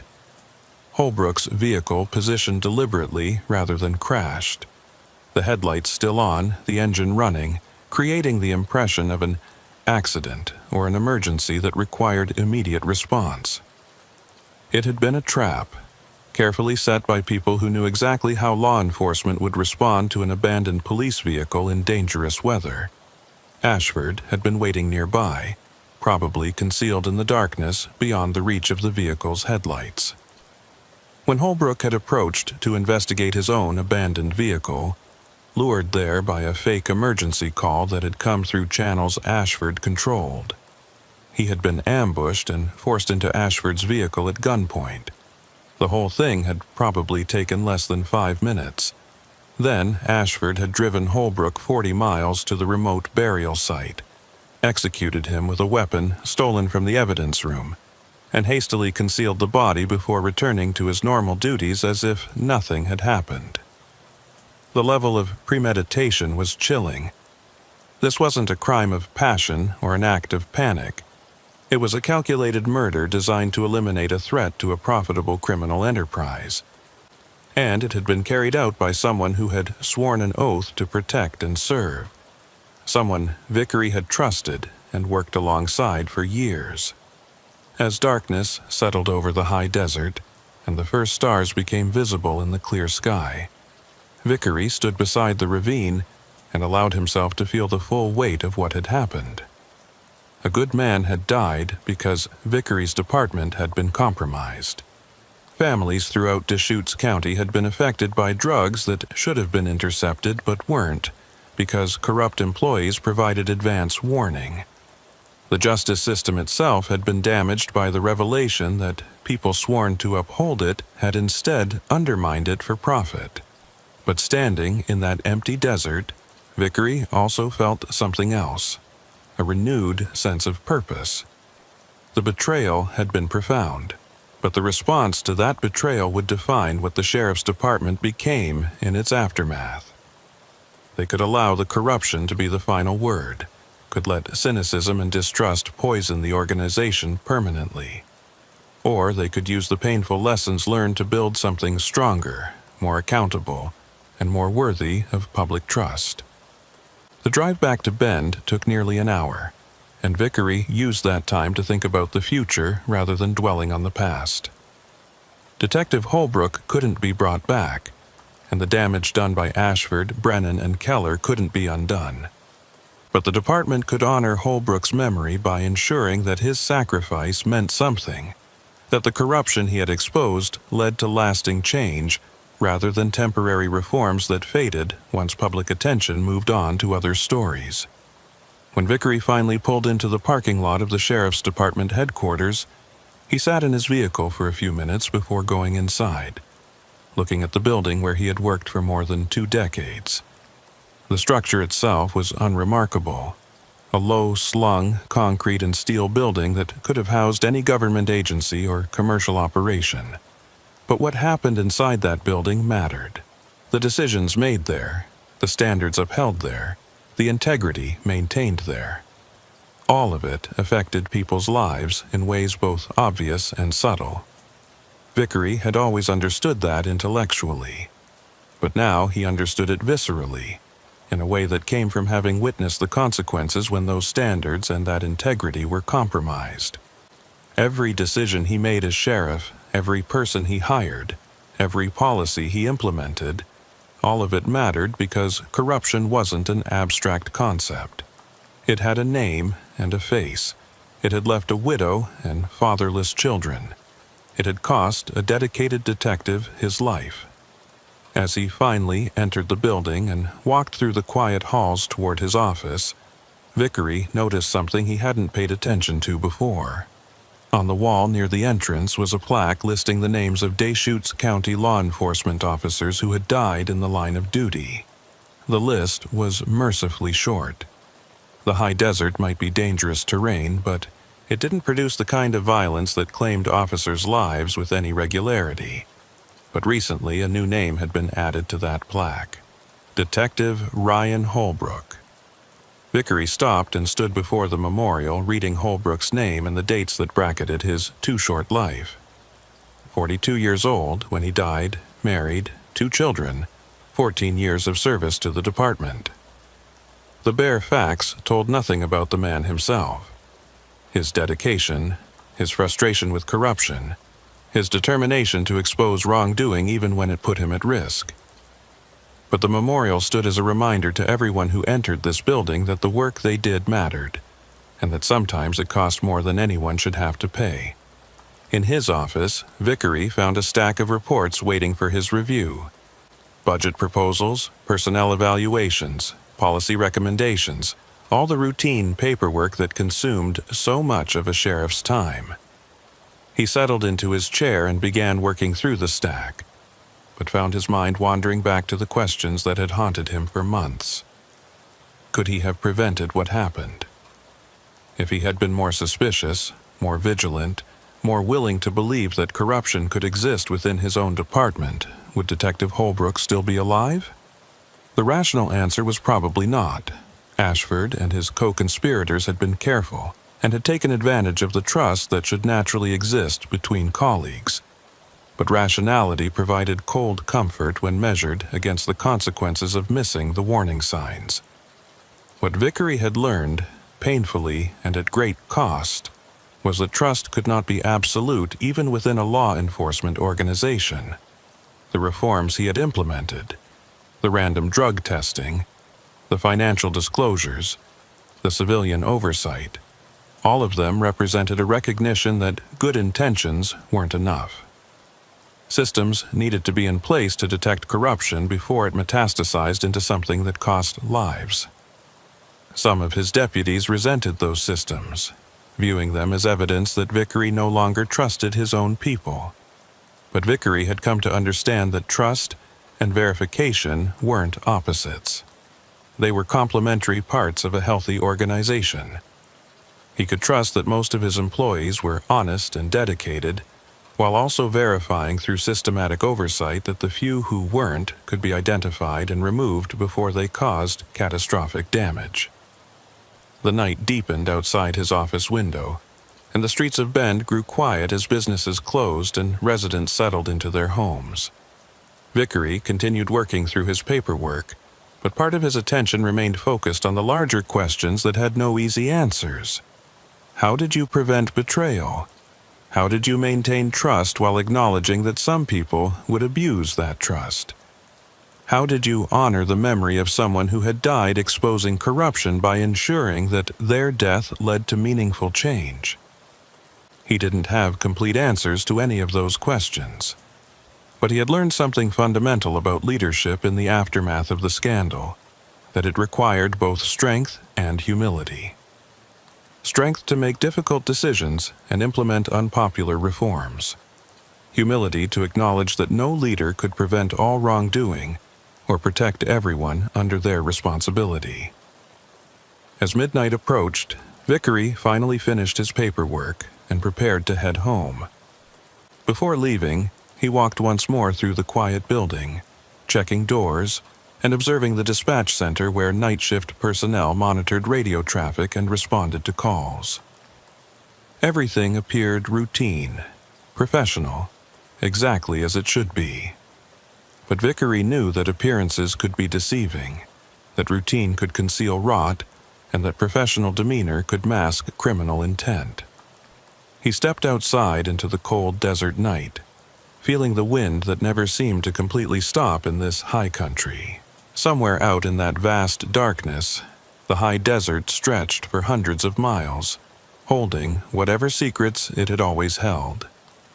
Some of those secrets were innocent, the private lives of ranchers and small-town residents who valued their solitude.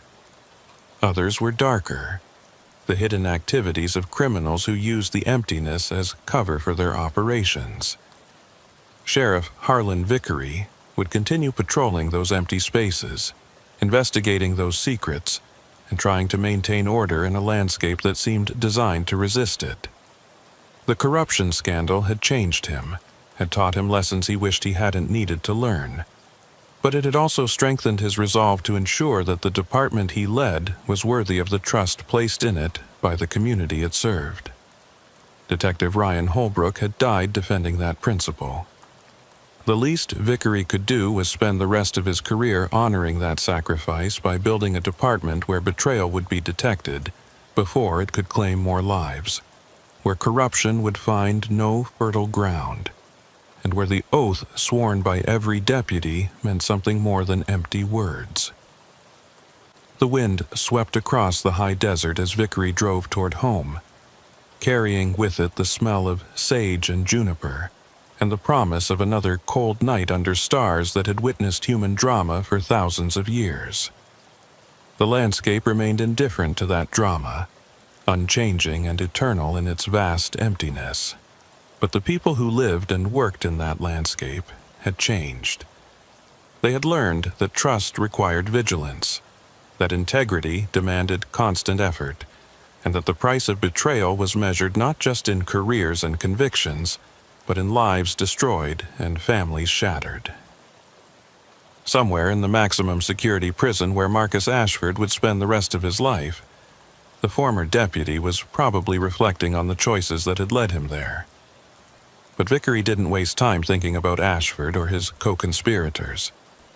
His focus was on the future, on the department he was rebuilding, on the officers who were learning from the scandal and committing themselves to something better. The high desert would always hold secrets. That was its nature. But Sheriff Vickery had learned that some secrets couldn't be allowed to remain hidden, that some betrayals demanded exposure regardless of the cost. Detective Holbrook had understood that, had paid the ultimate price for that understanding, and Vickery would spend the rest of his career ensuring that the desert's empty spaces, for all their isolation and all their potential for concealment, could never again hide the kind of corruption that had taken his detective's life and shaken his department to its foundation.